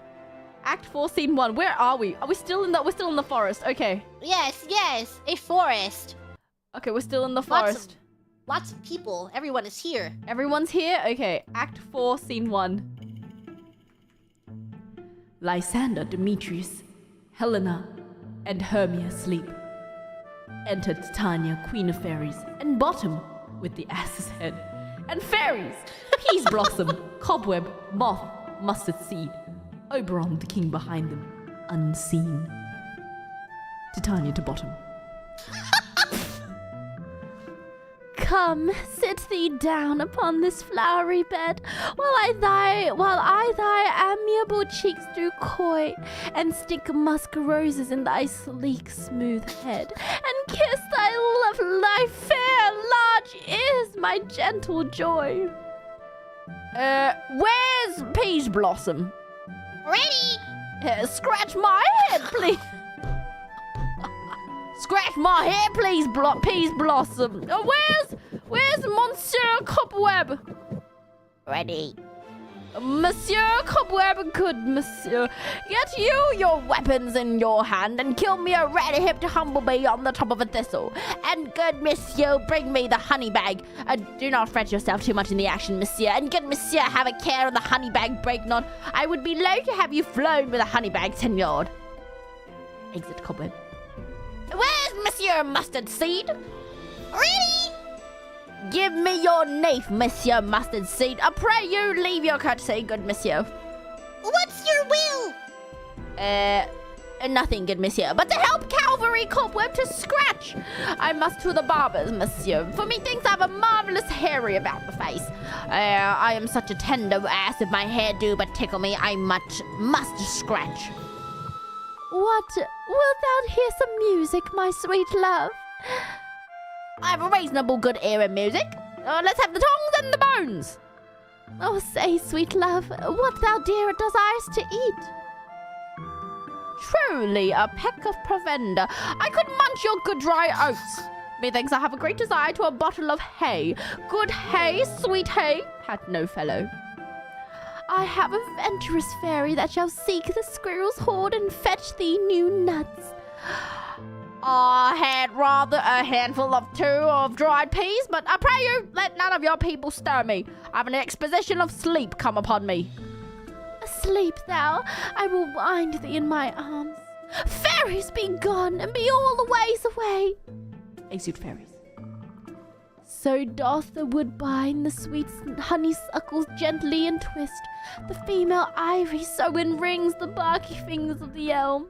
Oh, how I love thee! How I dote on thee! Titania and Bottom sleep. Enter Robin. Welcome, good Robin. Seest thou this sweet sight? Her dotage now I do begin to pity, for meeting her of late behind the wood, seeking sweet favors from this hateful fool, I do upbraid her and fall out with her, for she is his hairy temples then had rounded with a coronet of fresh and fragrant flowers, and that same dew, which sometimes on the buds was wont to swell like round and orient pearls, stood now within the pretty floweret's eyes like tears that did their own disgrace bewail, when I had at my pleasure taunted her, and she in mild terms begged my patience. I then did ask of her changeling child, which straight she gave me in her fairy scent, to bear him to my bower in fairyland. And now I have the boy, I will undo this hateful imperfection of her eyes, and gentle Puck, take this transformed scalp from off the head of this Athenian swain, that he awaking when the other do, may all to Athens back again repair, and think no more of this night's accidents, but as the fierce vexation of a dream. But first, I will release the fairy queen. Squeezing flower juice into Titania's eyes. Be as thou wast wont to be, see as thou wast wont to see. Dian's bud or Cupid's flower hath such force and blessed power. Now, my Titania, wake you, my sweet queen. Ah, my Oberon, what visions have I seen?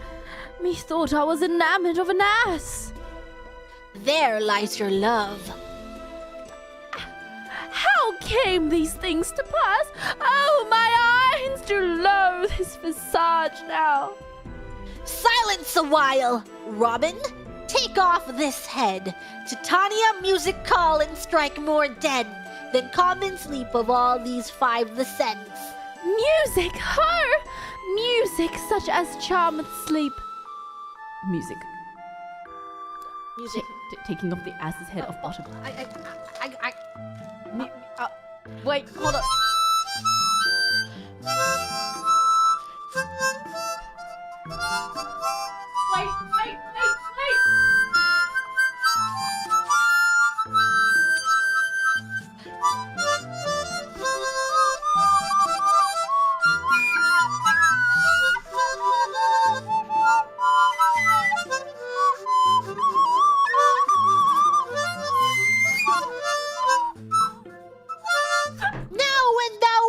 With thine own fool's eyes peep. Sound music, come my queen, take hand with me, and walk the ground whereon those sleepers be. Dancing, now thou and I are in new amity, and will tomorrow midnight solemnly dance in Duke Theseus' house triumphantly, and bless it all fair prosperity. There shall the pairs of faithful lovers be, wedded with Theseus all in jollity.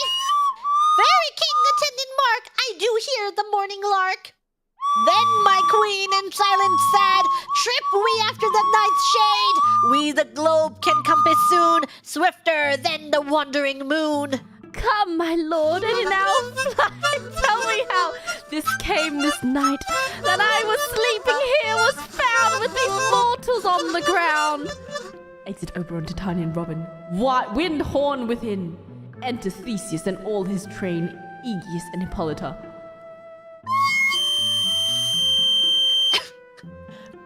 That was the wind horn. The wind horn! Oh, wait, Theseus! Wait, he's the fuckboy. Okay, Go, one of you, find out the forester, for now observation is performed, and since we have the wayward of the day, my love shall hear the music of my hounds, uncouple in the western valley. Let him go, dispatch, I say, and find the forester. Exit one of the train. We will, fair queen, up to the mountain's top and mark the musical confusion of hounds and echo in conjunction.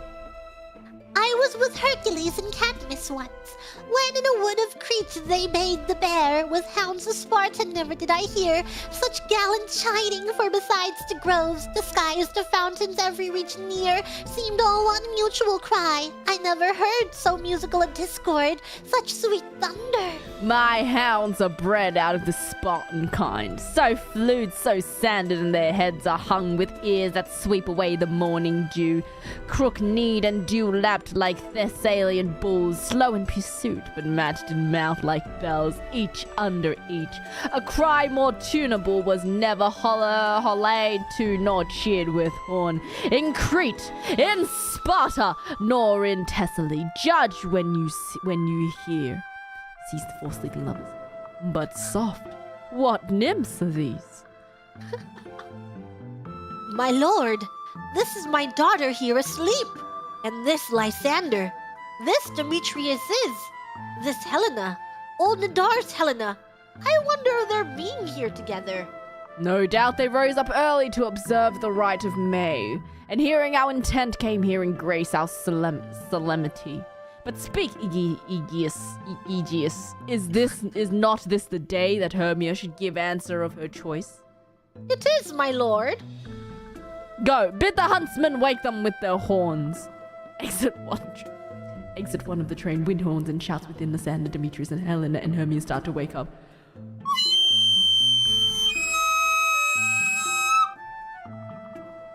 Good morrow, friends. Saint Valentine has passed. Begin these woodbirds but a couple now.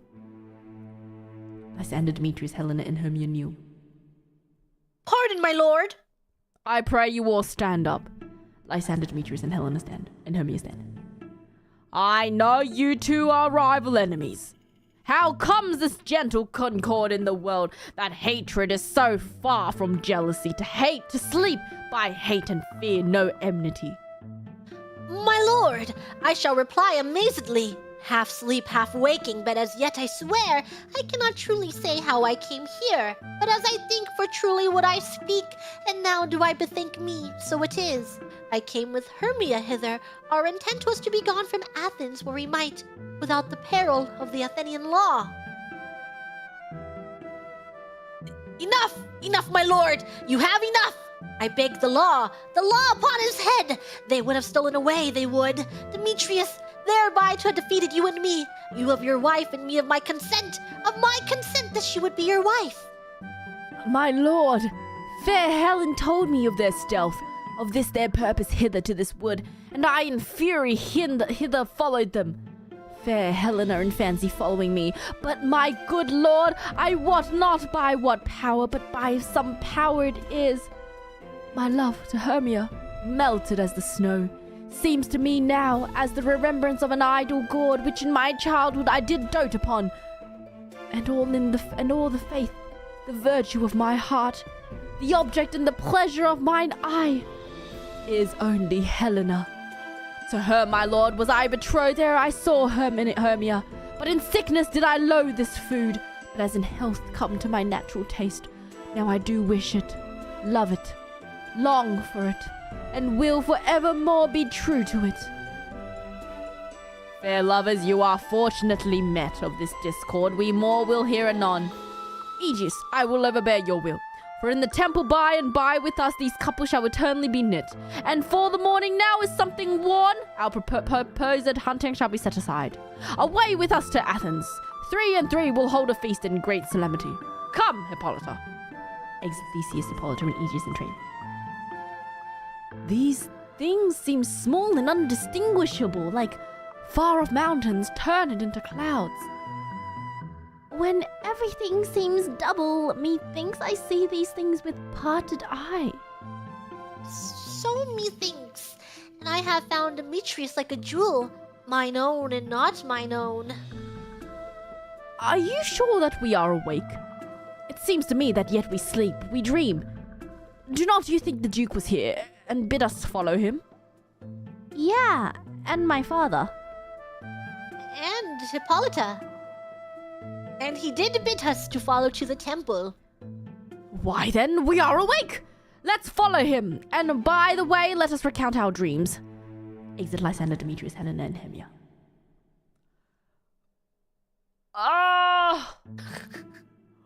When my cue comes, call me, and I will answer. My next is most fair Pyramus. Hey ho! Peter Quince!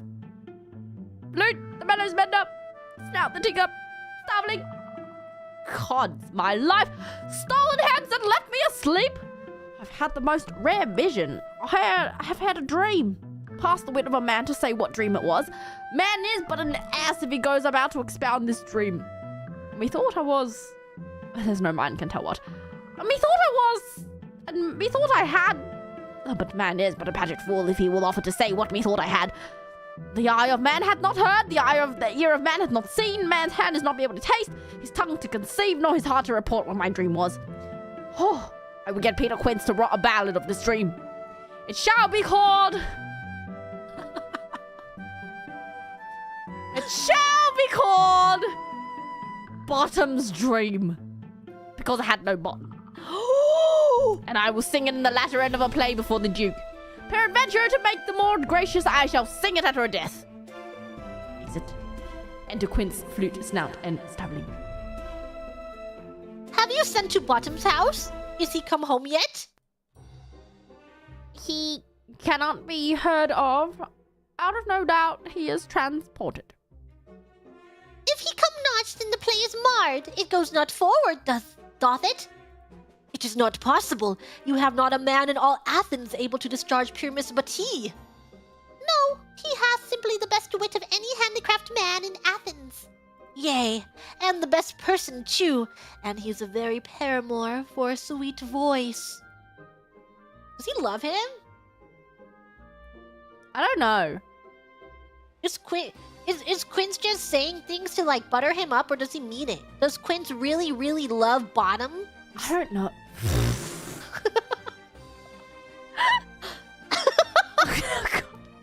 Valid question. Does that mean Quince is the top?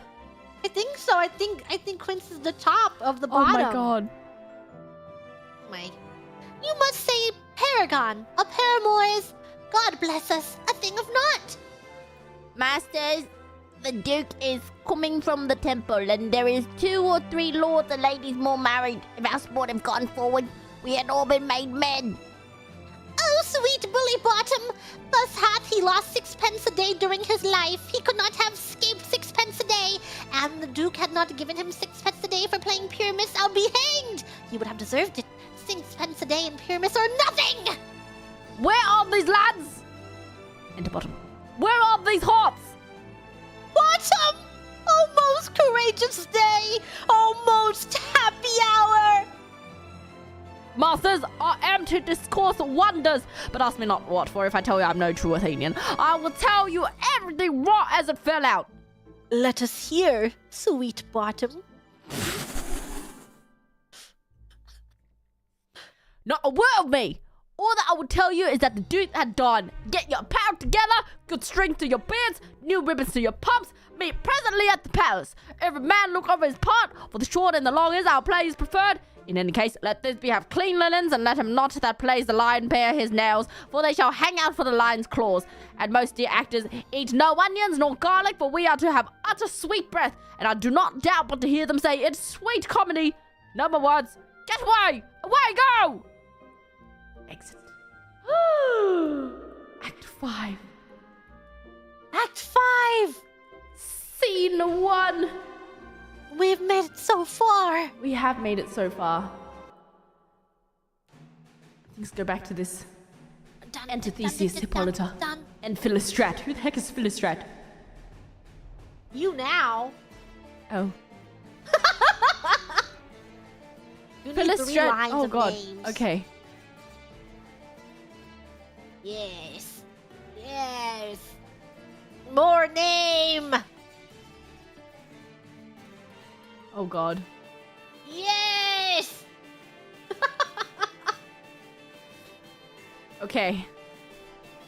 Enter Theseus, Hippolyta, and Philistrat with other attendant lords.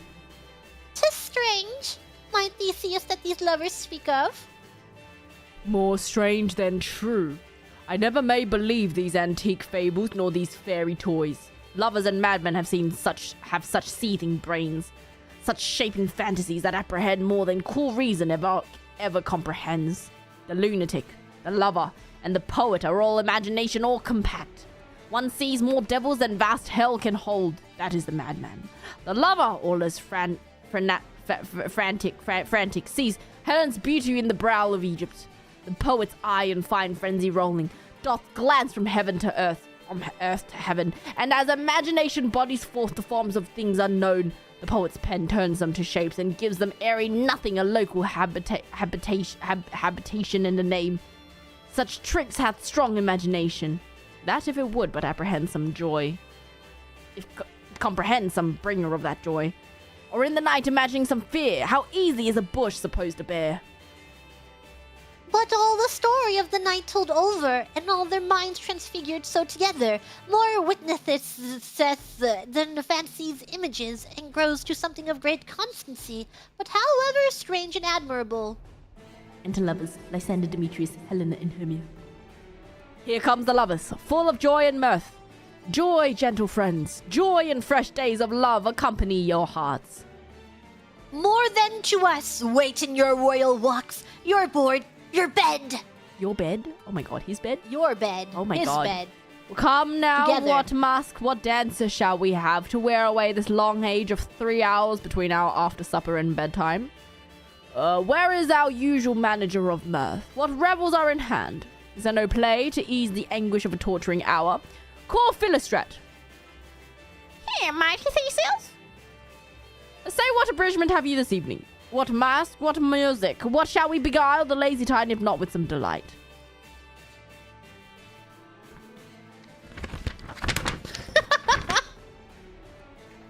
Giving Theseus a document.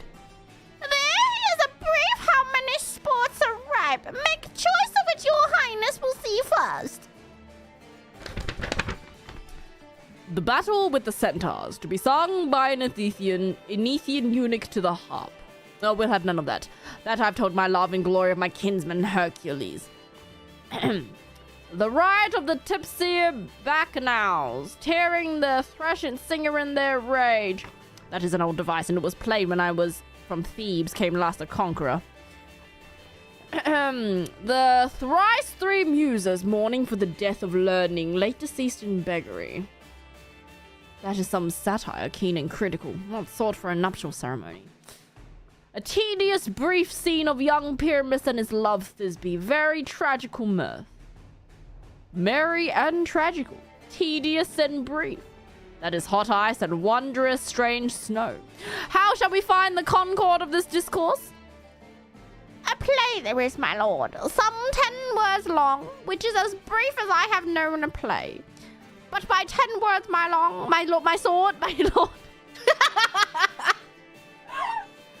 But by 10 words, my lord, is too long, for which makes it tedious. For in all the play there is not one word apt, one player fitted and tragical.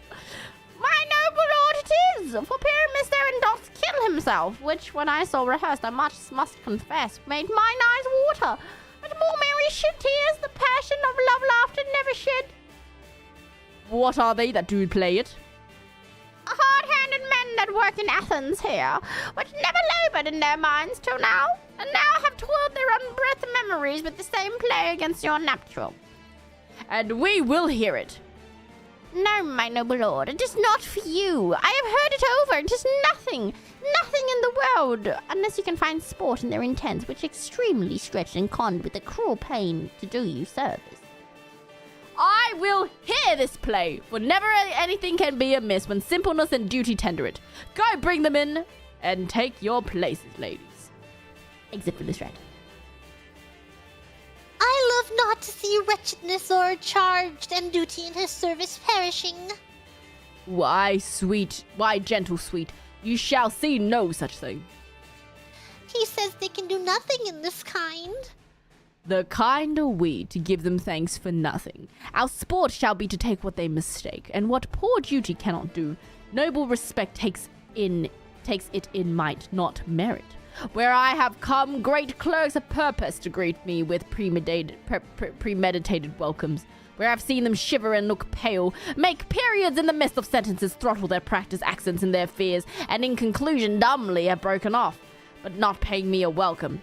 Trust me, sweet. Out of the silence, yet I picked a welcome. In the modesty of fearful duty, I read as much as from the rattling tongue of saucy and audacious eloquence. Love, therefore, and tongue-tied simplicity in least speak most to my capacity. Enter Philistrat. So please, your grace, the prologue is addressed. Let him approach. Enter Quince as the prologue. But they changed their names.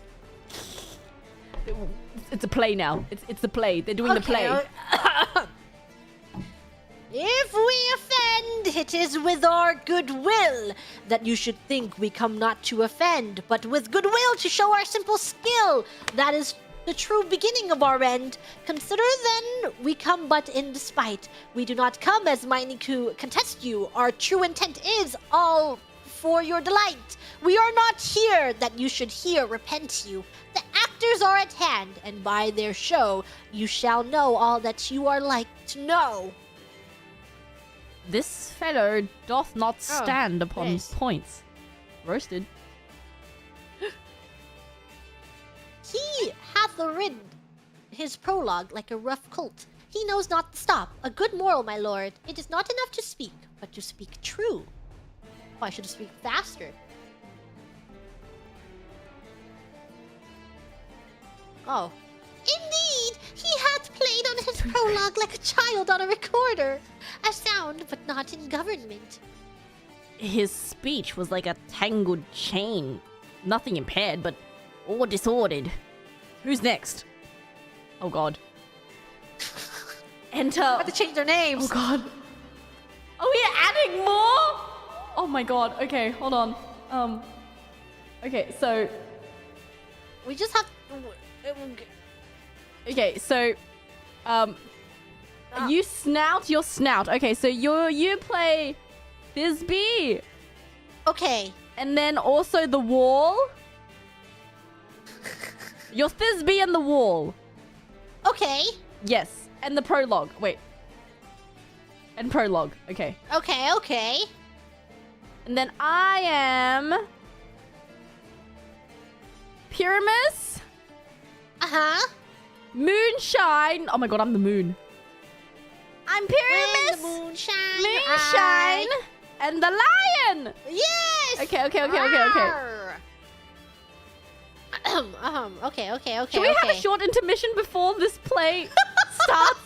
I need to go to an idol meeting real quick. Hold on. 5 minute intermission. Bring the curtains. Bring the curtains. Draw the curtains. Intermission. Intermission. Wait, I don't have the curtains. Shit. Where's your curtains? Hold on. Please. Hold on. We need curtains. Cast. Stagehand. Stagehand, draw the curtains. Hold on. I am bowing. Hold on. Wait, that's not The it. stagehand not prepare the curtains. The curtains are not prepared. Hold on. Stagehand. The audience is staring at us, making asses of ourselves. Intermission. Intermission. Okay.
Where were we? Yes. We are beginning our play. Act 5, Scene 1. Enter bottom as Pyramus, flute as Thisbe, snout as wall, starveling as moonshine, and snug as lion. Prologue, delivered by Quince.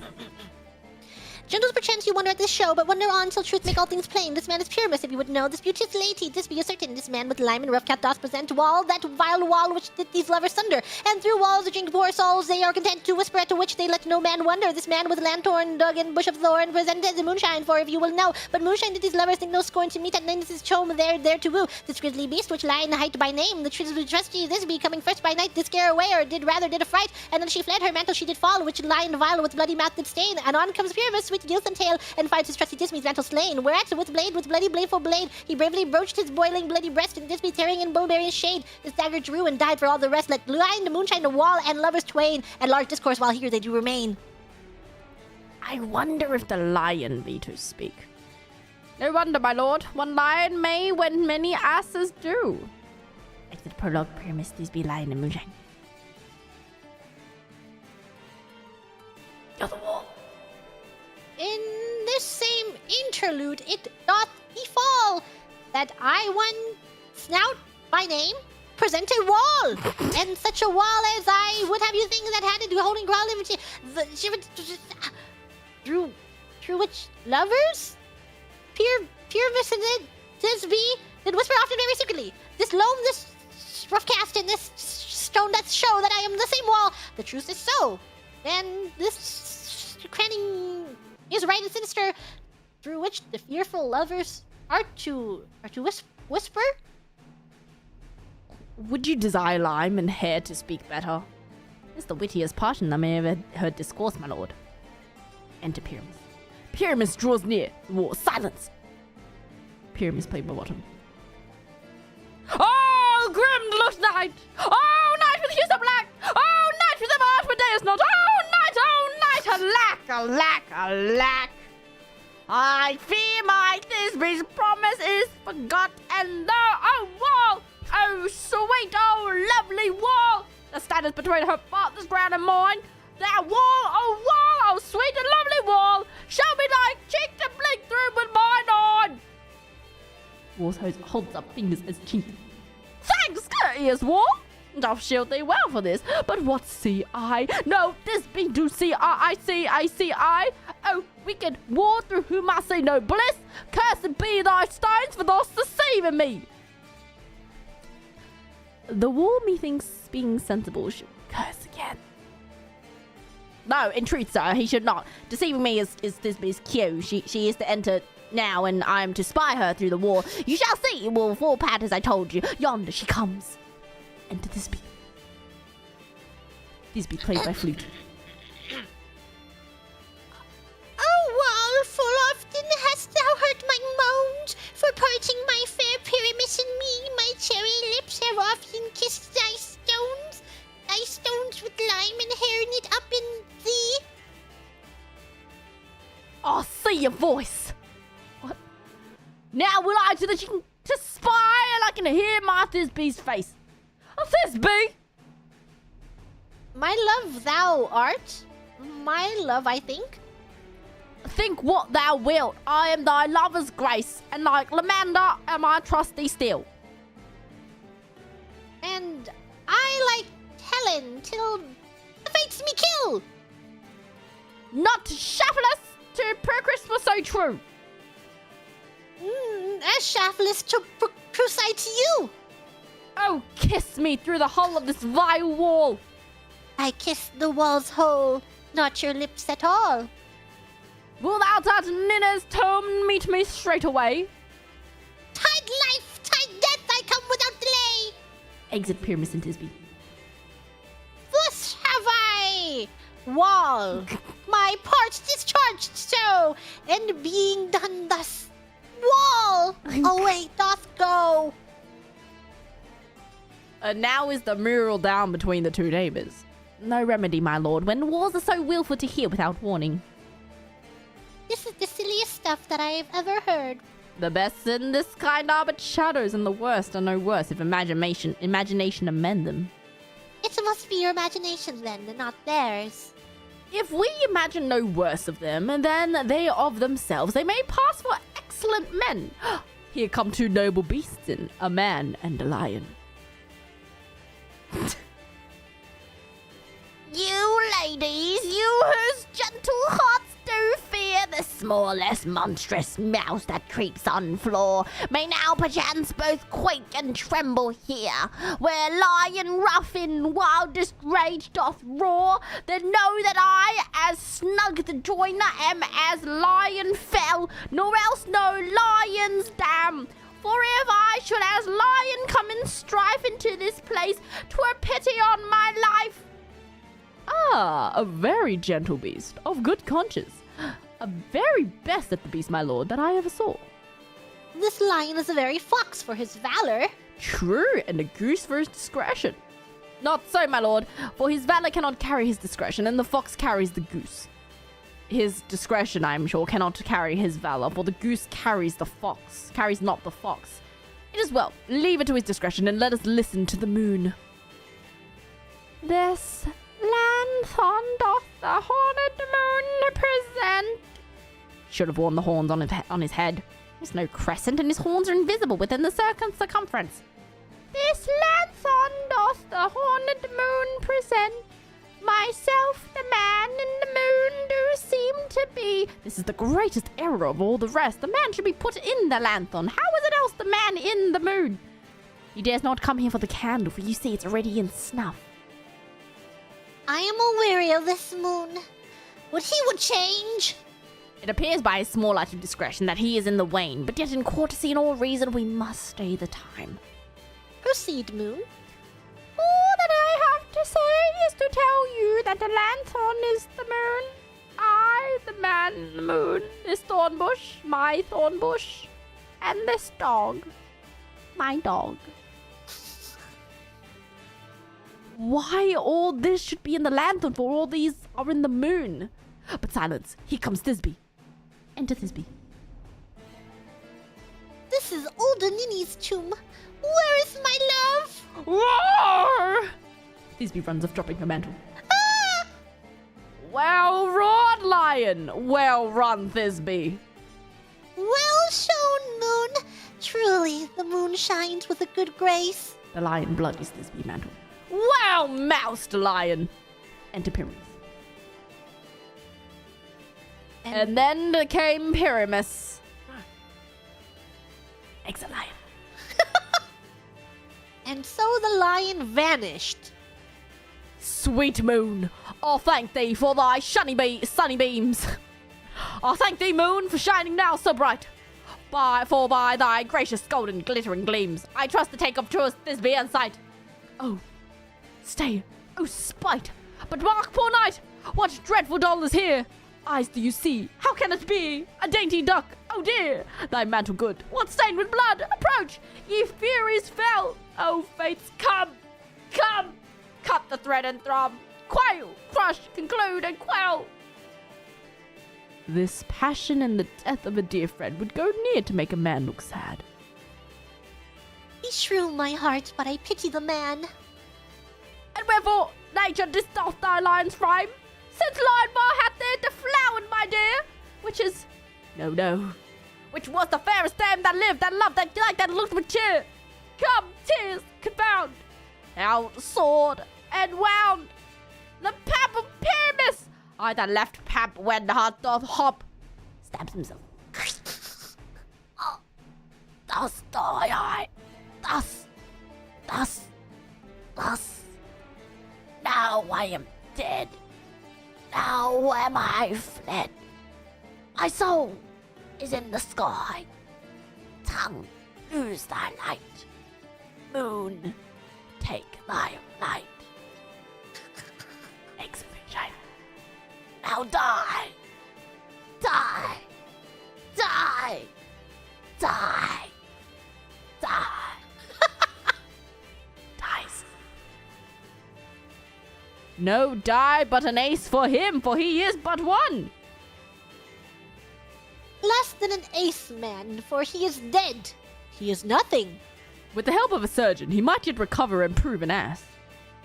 How chance moonshine is gone before Thisbe comes back and finds her lover. She'll find him by starlight. Here she comes, and her passion ends the play. Enter Thisbe. Methinks she should not use a long one for such a pure miss. I hope she will be brief. A moat will turn the balance. Which Pyramus, which Thisbe is the better? He for a man, God warrants us. She for a woman, God bless us. She hath spied him already with those sweet eyes. And thus she means vigilicit. Sleep, my love? What dead, my dove? Oh, Pyramus, arise! Speak! Speak! Quite dumb? Dead? Dead? A tomb must cover thy sweet eyes, these lily lips, this cherry nose, these yellow cowslip cheeks are gone! Are gone! Lovers make moan. His eyes were green as leeks. Oh, sisters three, come to me. With hands as pale as milk, lay them in gore. Since you have shorn with shears his thread of silk, tongue, not a word. Come, trusty sword, come blade, my breast imbue. And farewell, friends. Thus this ends. Adieu, adieu, adieu. Nice. Moonshine and Lion are left to bury the dead. I am the war too. No, I show you. The war is down that part of their fathers. Would please you to see the epilogue or hear a Burgomaster dance between the two of our company. No epilogue, I pray you, for your play needs no excuse. Never excuse, for when the players are all dead, there needs none to be blamed. Marry, if he had the right to have played Pyramus and hanged himself in Thisbe's garter, it would have been a fine tragedy. And so it is truly and very notably discharged. But come, you Burgomaster, let your epilogue alone. Exit bottom and flute. The iron tongue of midnight hath told 12. Lovers to bed, and 'tis almost fairy time. I fear we shall outsleep the coming morn as much as we this night have overwatched. This palpable gross play hath well beguiled the heavy of gite of night. Sweet friends, to bed. A fortnight hold we this solemnity. A nightly revels new jollity. Enter Robin.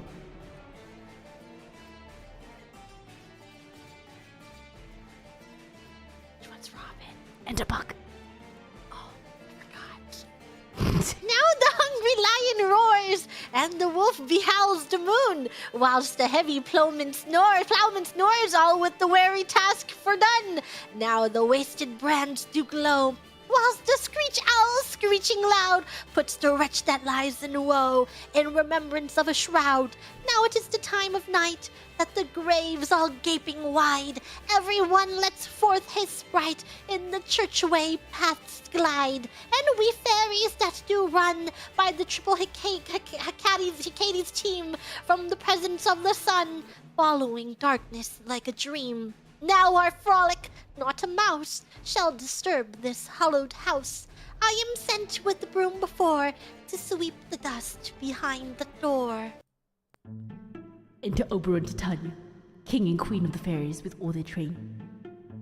Through the house give glimmering light, by the dead and drowsy fire. Every elf and fairy sprite hoppeth light as a bird from briar, and this ditty after me, sing and dance it trippingly. First let rehearse your song by rote, to each word a warbling note. Hand in hand with fairy grace will we sing and bless this place. Oh God. Oberon Titania and fairy sing. Now until the break of day, through this house each fairy stray. To the best bride bed will we, which by us shall blessed be. And issue their creed, ever shall be fortunate. So shall all the couples three, ever true in loving be. And the blood of nature's hand shall not in their issue stand. Never mold hair, lip, nor scar, nor mark prodigies such as are the spores and nativity shall upon the children be. With this field do consecrate every fairy take his good, and it's the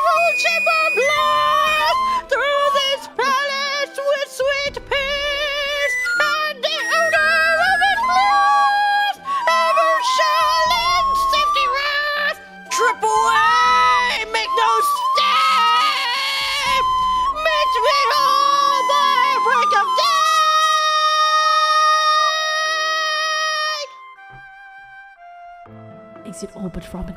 Fuck. If we shadows have offended, think but this, and all is mended, that you have but slumbered here while these visions did appear, and this weak and idle theme, no more yielding but a dream. Gentles do not reprehend, if you pardon, we will mend, and as I am an honest buck, if we have unearned luck, now to escape the serpent's tongue, we will make amends ere long, else the puck a liar call, so good night unto you all. Give me your hands if we be friends, and Robin shall restore amends.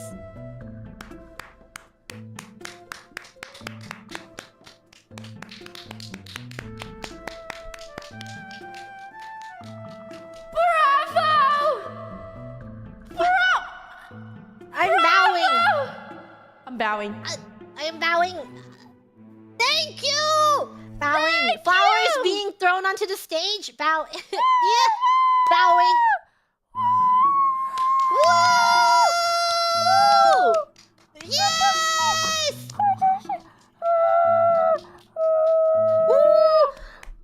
Hakos, Baelz! TG Moody, we love you! You are so good performing! This was the best play ever! This was such a good play! That's like the Midsummer's Night Dream! Ooh. Oh, thank you, everyone. Thank you.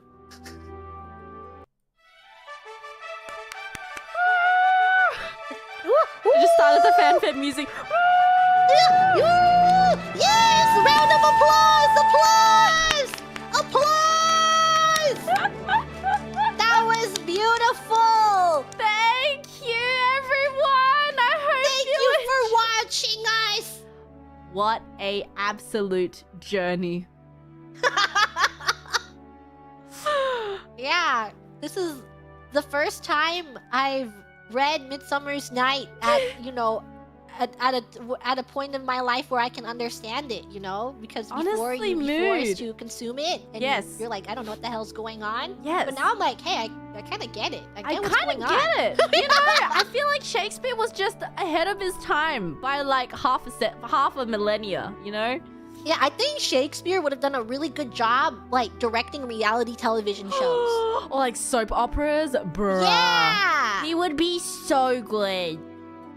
He would have eaten it up. People would be like, oh man, now that's the Shakespeare of 2025.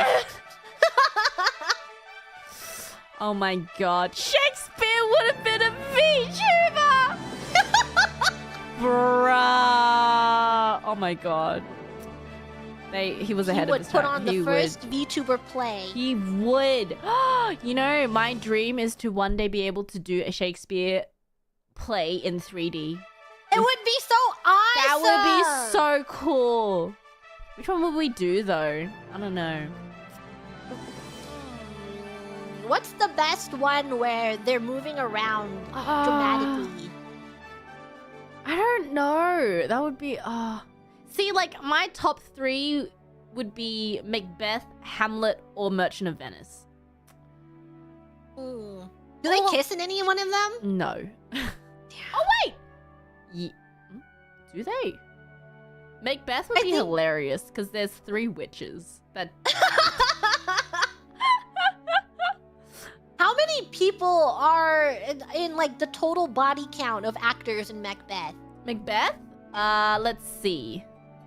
So there's quite a few, I think. Macbeth characters.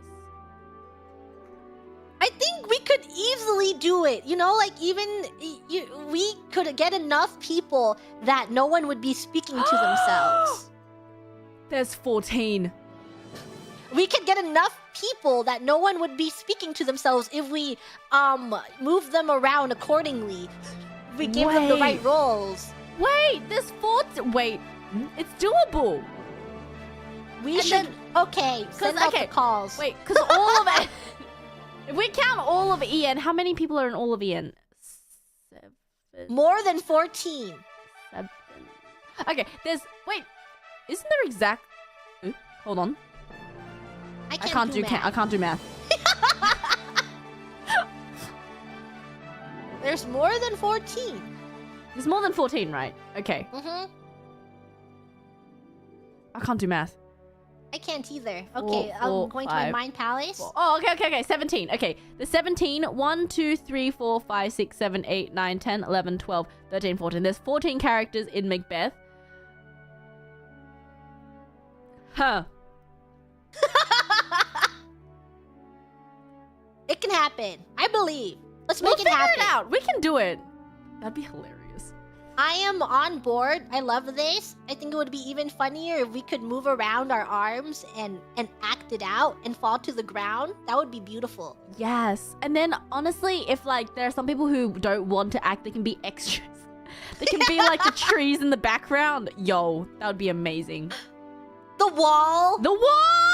They could be a wall. They could be the bushes. You know, when, like, the child and you go to your child's play and then they give them a role and they're just the flower to get the child feeling included. Wait, did Macbeth have a narrator? And someone could also be a narrator.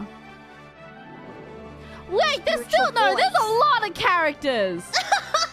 No, like, okay. Are there more extras? Yeah. Okay, there are 14 main characters, but there are a lot of like other side characters in Macbeth, like in every scene.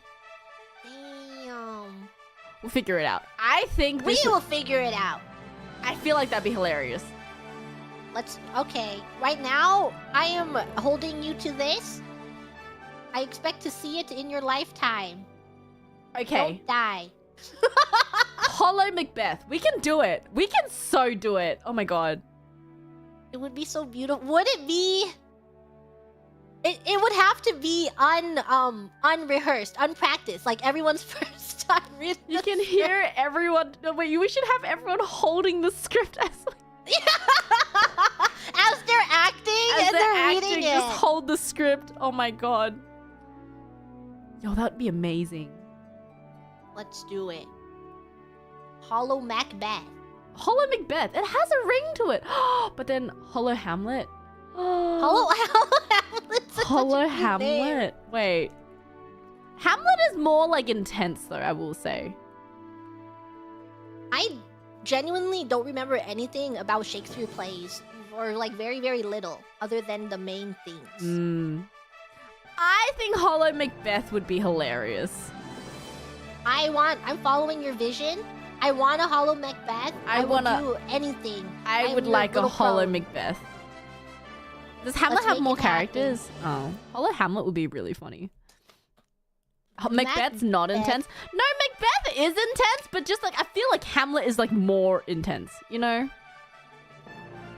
What happens? What's the main drama? It's like... Wait. It's the to be or not to be. I wrote an essay on Hamlet. That is the question. I don't really remember. I don't really remember. There was something about... Someone goes crazy. This is my Spark Notes Oh, here we go. Oh, yeah. Oh, I remember! Prince Hamlet attempt to exact revenge against his uncle who murdered his father. So pretty much Lion King. Lion King! It is a tragedy. Yes, it's a tragedy. I think everyone dies. At the end? Yes. Everyone's dead? Yeah, pretty much. Kill everyone. Is it humorous? I felt like this play was very humorous. Oh yeah, well it was a comedy. See, I feel like Macbeth has funny moments though. Because of the witches. I think the witches are really funny. Just me. I wish I knew. Oh wait, you guys didn't know that Lion King was based off Hamlet? Yeah, it was. It's an adaptation of Hamlet. Long live the king. Long live the king. Long live the king. Yeah. I think we could... I don't know. I feel like a lot of people have VR equipment and that we could probably put on a whole play in VR chat like if we really needed to. I know, but I feel like if I pitched it, you know, one day we're just all in the studio. I do think it would be really funny if we could physically touch each other. Just everyone in the studio. That'd be, oh my god. We'd have to look at each other while delivering the lines and pushing each other over. That's why I want one where What, you know, when there's a kiss scene, who would have to kiss each other? I think there is a kiss. Wait, okay, there is a... Wait, but Merchant of Venice is also really funny. There's a love story in Merchant of Venice. I want to see two people in the studio reading the script and seeing that they have to kiss. Yeah, and I want to see how they approach it. If they go awkward, if they kiss each other, if they just get really close and they're like giggling the entire... Wouldn't it be funny? Wait, there is a kissing scene in Macbeth. Yes. Yes. Yeah, I forgot. Yeah, there is. Yes. Now we have to find who's the best person to cast for the kiss. Oh, there's many kisses. Oh god. Okay. Oh my god. Oh, okay. Let's piece out all the kissing scenes in every character and then pair up everyone that we think would have the best. You know, like which holo talent kissing the other holo talent. How awkward will they be on a scale of 1 to... Oh my god. That would be hilarious. Anyway. Thank you for joining me today, GG Murin. This is our first collab! Yeah, it was awesome! Yeah! Thank you so much. This was actually my idea, surprisingly. She came to my DMs. She was like, can we read the B-movie script? And I'm like, is that legal? And then she's like, let's read Shakespeare. And I'm like, okay. I was like, who in EN would be willing to sit down with me for like hours and just reread scripts? And I'm like, Gigi would do it. Gigi would do it. I would 100%. I'll do it again too. Gigi would do it. Yes. We can. We could totally do it again. There's so many Shakespeare plays that are peak. Summon me whenever. I am down. This was awesome. I love learning about Shakespeare. Me this too. This was fire, honestly. Yeah. I'm becoming more aware. Yeah, this is like educational and entertaining. Isn't it amazing? Yeah, like you imagine people 500 years ago and then they were sitting at those theaters watching this every night? I get it. This is their main entertainment. Oh my god. 500 years later, 2 anime girls read it on stream. What would Shakespeare think in his grave? No, he'd be so proud, honestly. Yeah, he'd be like, damn. You'd be... I left a mark. So proud. Anyway. Love this. Love this. Thank you so much for joining me. Do you have any announcements you'd like to make before we end things off? No! No. No? Thank you for inviting me! This was our first collab! Please name us. What is our name? What's our one-on-one name? What is our one-on-one name? I don't know. Oh, I think it was just announced right now. Advent and Justice has a Valentine's collab. Hey, nice. I don't know the details because I didn't look at it yet because it happened right here. Rat Fister? You like that one? Chaos Fist. Chaos Fist. Chaos Fist kind of goes hard. It's like a weapon name, you know? Like, I'm going to use my Chaos Fist. The Fist of Chaos! The Fist of Chaos! That goes hard. That's edgy. Hard. Fist of Chaos. That is our name from now on. We are the Fist of Chaos. Bow before us. Okay. Amazing. We're gonna go with Fist of Chaos. Fister. Okay. The Fist of Chaos. Okay. Okay. Thank you so much for watching, everybody. That's gonna be it for today. Yay!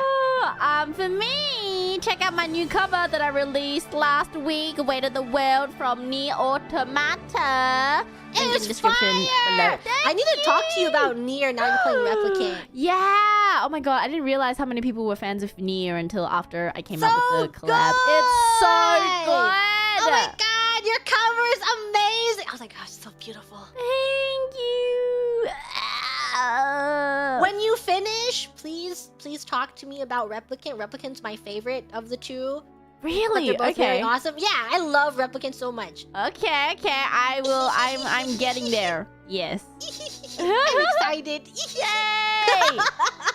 I'm trying to remember where I'm up to, but yes. There's a lot of fetching. A lot of Yeah, there is a lot of fetch. A lot of fetch. Go fetch. Yeah. But apart from that, tomorrow I'll be back streaming. I think I want to maybe do some more Minecraft tomorrow. Be back in the mines. We're back in the mines. We'll do more Minecraft tomorrow. We'll see. But that's it for me. Do you have a stream tomorrow, Gigi? I will also be Minecrafting, but Ooh. earlier in the day. Earlier. Okay, Kiki. Do we overlap? Minecraft day! No, I will probably end before you are Awake. awake. Hey, okay, no, but I actually woke up early today, and I went on a walk, and I made breakfast. That's so finished it before I. mother of you. You're mothering right now. I know. I did it today. You're I went on my walk. slaying. I went on the walk, and I made How long was breakfast. your walk? 30 minutes. A 30? That's crazy. It's a 30-minute walk. Yeah. Did you hit 10K? No. 10K's hard. Wait, like kilometers or like steps? No, steps. Oh, right. I was like, you think I can walk 10 kilometers in 30 minutes? What? I don't even know what a kilometer is, okay? I'll be real with you. Oh, that makes sense. How much is Wait, 10 kilometers in miles. 6 miles. 6 miles in 30 minutes? You have really strong legs. Right. Okay. How do I... Wait. What is my... Wait. How do I see my steps again? Is it in health? It isn't. I'm pretty sure it's in health. Steps. Okay. Today I hit... Oh, okay. No, it wasn't 10,000. No. Okay. Today it was 3,000. Let's go! Hey, 3,000 in 30 minutes? Not bad. Do you play anything while you're walking, like the Pikmin game? Oh, no. Or I don't Pokemon? play games while walking. I listen to music. Yeah. Music is always... I like listening to musicals because it's like watching a play in your head Oh, yes. while walking. It's Oh, like true, a true. advanced podcast. Ah. That makes sense. But Oh I my god. know Pikmin Bloom is really popular with walkers. Pikmin, sorry, what? Pikmin Bloom, you capture Pikmins and they go on walks with you. Oh, a game. Oh, it's a game. Oh god, okay. Walking game. Oh wow. Make every step. Oh my god. Isn't it cute? And you give them outfits and then they go on little walks. Wait. So... Oh, I see. Okay. Well, here's the problem. See, I can listen to podcasts, but the problem with podcasts is those end up being hour walks, and I don't have time because I need to finish the podcast, right? I'm one of those people. I feel like I need to finish something when I start. So, 30 minutes is actually a lot shorter than one would imagine. So, just music for now, but we'll see. Yeah, 30 minutes isn't enough for a podcast unless you watch it at 2 times speed. That is true. That's very true. No one knows. We'll see. But yeah, so I did go for a walk today. I did wake up early. How did we get onto this topic? Oh, you playing Minecraft tomorrow at early times. I see. And you woke up quite early. Are you planning on walking every day this month? Is that your goal? That was the plan. That was the plan to start this month on daily morning walks, but I destroyed my body last week from dance, so I couldn't do it. Is what it is, you know. But Dancing hopefully counts as walking. we're 5 days late, but hey, 5 days better than nothing, right? Yes, every day, any day you do matters. It counts. Yes. Yes. And you can always double up on walks. True. You can always double up on walks. We can. And it counts as the previous day if you really wanted it to. Mood. That is a mood. Anyway, I gotta go stock my fridge and be healthy. I've run out of Oh stuff. my god. Yes. Grocery store shopping. Grocery store shopping. I need to buy fruit. My god. You're really living this deliciously health life. I'm trying really hard. It's on my 2025 vision board. Your vision board. I'll send you my vision board. You're gonna I judge wanna me. see. You're gonna judge me, but it's okay. I won't judge. You I won't want to judge? see your vision. You promise? I promise. Promise Okay. not to judge. Promise not to judge? Okay. But that's all excited for to see your today, visions. everyone. Thank you. I'll see you guys tomorrow. Bye.